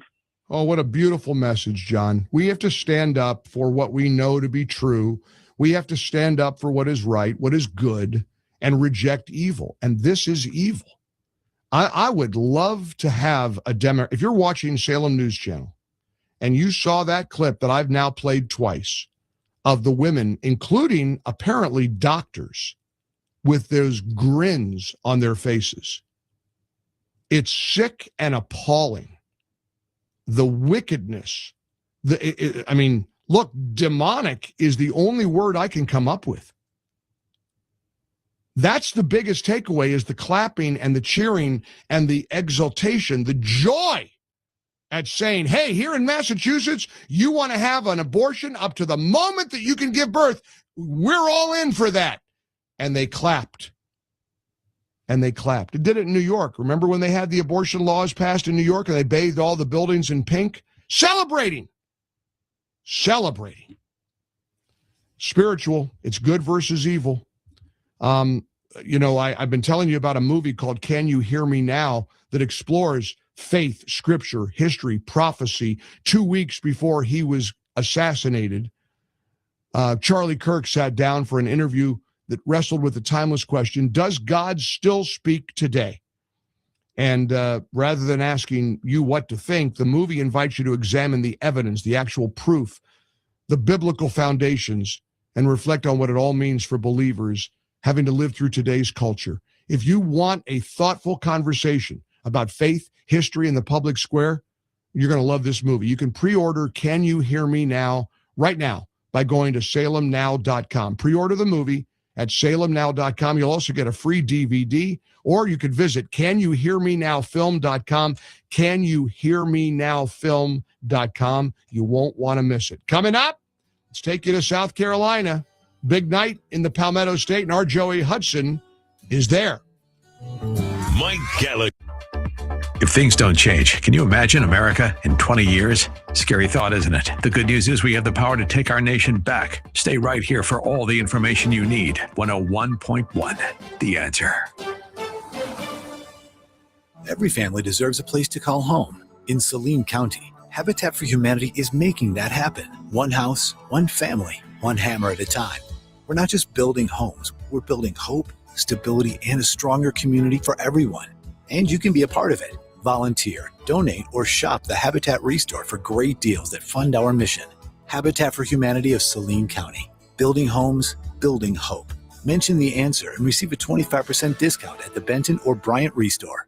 There's a real battle going on, not only for our future, but that of our children and grandchildren. How do we ensure they have it better than we do? One way is to keep listening to us. We're your information source in the battle. 101.1, The Answer.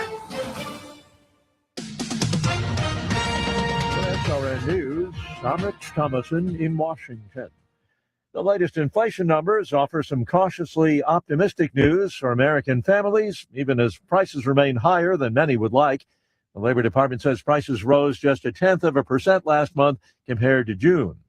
Senator Darlene Graham will advance to a Republican primary runoff in South Carolina. She'll face Congressman Ralph Norman in that runoff in 2 weeks. President Trump confirms it. For security reasons, he did indeed slip away from Air Force One. following a recent NATO summit in Turkey. He says the Secret Service and the military advised him to board a different aircraft in light of a threat posed by Iran. The wildfire in British Columbia, Western Canada, expanded overnight. It has already forced about 20,000 people to flee their homes. The Dow trading 53 points higher. More details, srnnews.com.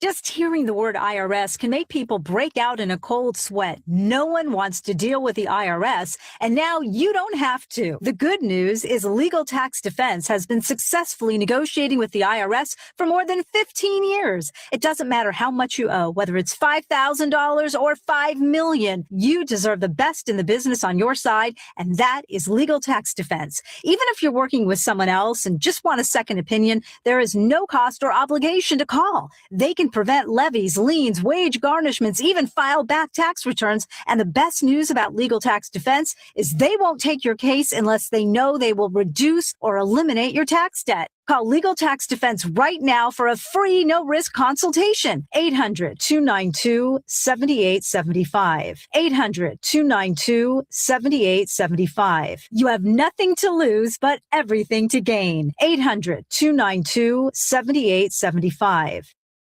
Foundations of Freedom, a look at America's founding principles and the leaders who shaped our nation. In 1783, the Revolutionary War was nearly over, but America's future remained uncertain. Officers in the Continental Army were angry. Congress had failed to provide promised pay, and some considered using the Army's power to force the government's hand. George Washington understood their frustration, but he also knew the liberty they had fought to win could be destroyed by the very army that secured it. Washington confronted his officers and urged them to choose honor, patience, and loyalty to the Republic over rebellion. He could have used their anger to increase his own power. Instead, he used his influence to restrain it. Power asks what it can take. Character asks what duty requires. Washington's lesson still stands. Freedom survives when leaders place principle above ambition and remain faithful to God, country, and the people they serve. We're keeping Arkansas beautiful. Want to lend a hand? Don't be afraid to get them dirty. Every day, volunteers around the state are picking up litter, planting trees and wildflowers, recycling, and more. You know what these volunteers need most? Help. Volunteer today at keeparkansasbeautiful.com. Learn more about all our programs. A message brought to you by the Keep Arkansas Beautiful Commission, this station, and the Arkansas Broadcasters Association. 101.1, The Answer.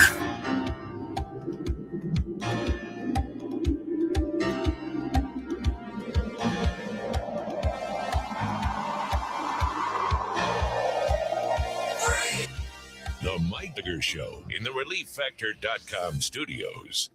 It really is kind of a wild election cycle. That's West Columbia, South Carolina. Looks like the airport there on the Salem News Channel camera network.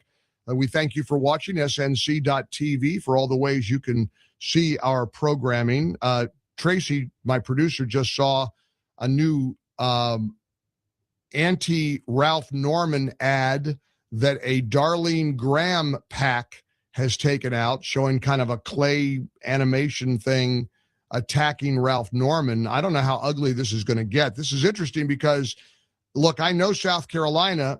South Carolinians are, by and large, a polite people. Darlene Graham Nordome seems to be a nice lady. She's Lindsey Graham's younger sister. I've known Congressman Ralph Norman for years. He's a nice man. I mean, he's his own guy. I mean, he's a rock solid conservative, but he sticks his neck out for things that sometimes aren't very popular, including endorsing Nikki Haley for president instead of President Trump. Now, that might or might not come back to haunt him. I know he's explained that, I believe, and Joey will remind me in a moment, but he's explained that as, look, she's been loyal to him over the years, and he wanted to be loyal to her. And a lot of people haven't forgotten that one. As for Darlene Graham Nordome, well, let's face it, she's a blank slate. Nobody has any idea what she represents. And she's given a couple of select interviews, but not not as chatty as her brother was with the press. The New York Times was complaining the other day that she is very, very selective in who she speaks to and what she says. And of course, South Carolinians pretty much have to be thinking, what if she's another Lisa Murkowski? And I'll tell you this, and I mean this as bluntly and as direct as I can put this. God forbid if she's a Lisa Murkowski 2.0. What a nightmare that would be for the country if Lindsey Graham's sister were to be elected in 2 weeks as the general, at least the Republican nominee. She's still got to beat Annie Andrews, the Democrat. I saw her last night on TV, and boy, is she unimpressive. She is nothing but just campaign slogans. She is you talk about the female equivalent of an empty suit. That woman is an empty suit. She had I couldn't believe how bad she was. I saw her last night on Fox Carolina because I was watching Fox Carolina because our permanent guest host and my pal, my partner in crime, the one and only Joey Hudson, was one of the analysts last night, representing, of course, 98.9 WORD, Just the Truth podcast, which you do so well, and Fox Carolina. You did pretty good last night, my man. It was a busy night and a long night, but we had a lot of fun watching the returns come in. Well, you guys did a great job. Of course, the anchor there, Justin, and then you had you and Nate Loip from the 4th District. They're the Republican 4th District, and he's a great guy. We love him. There was a Democrat lady there. She seemed to be a little bit out of place because it was really all about the Republican the race between Darlene and Ralph and Mark Sanford and the rest of them and Russell Fry. But I thought you did a great job. I downloaded the app and I was watching away, and so you did us proud. Don't let all this fame go to your head now. Look, what's important is I'm on the Mike Gallagher show right now, this very minute. So that's the biggie. Yes. There you go. Now you got it. Now you got it. You got it. Yes. All right. We were trying to reach out to Robert Cahaley from the Trafalgar Group, and I know unfortunately we couldn't reach him. We tried because I wanted to get him on. He pointed out on X this morning that the final Trafalgar Group poll bested all the other public surveys. Not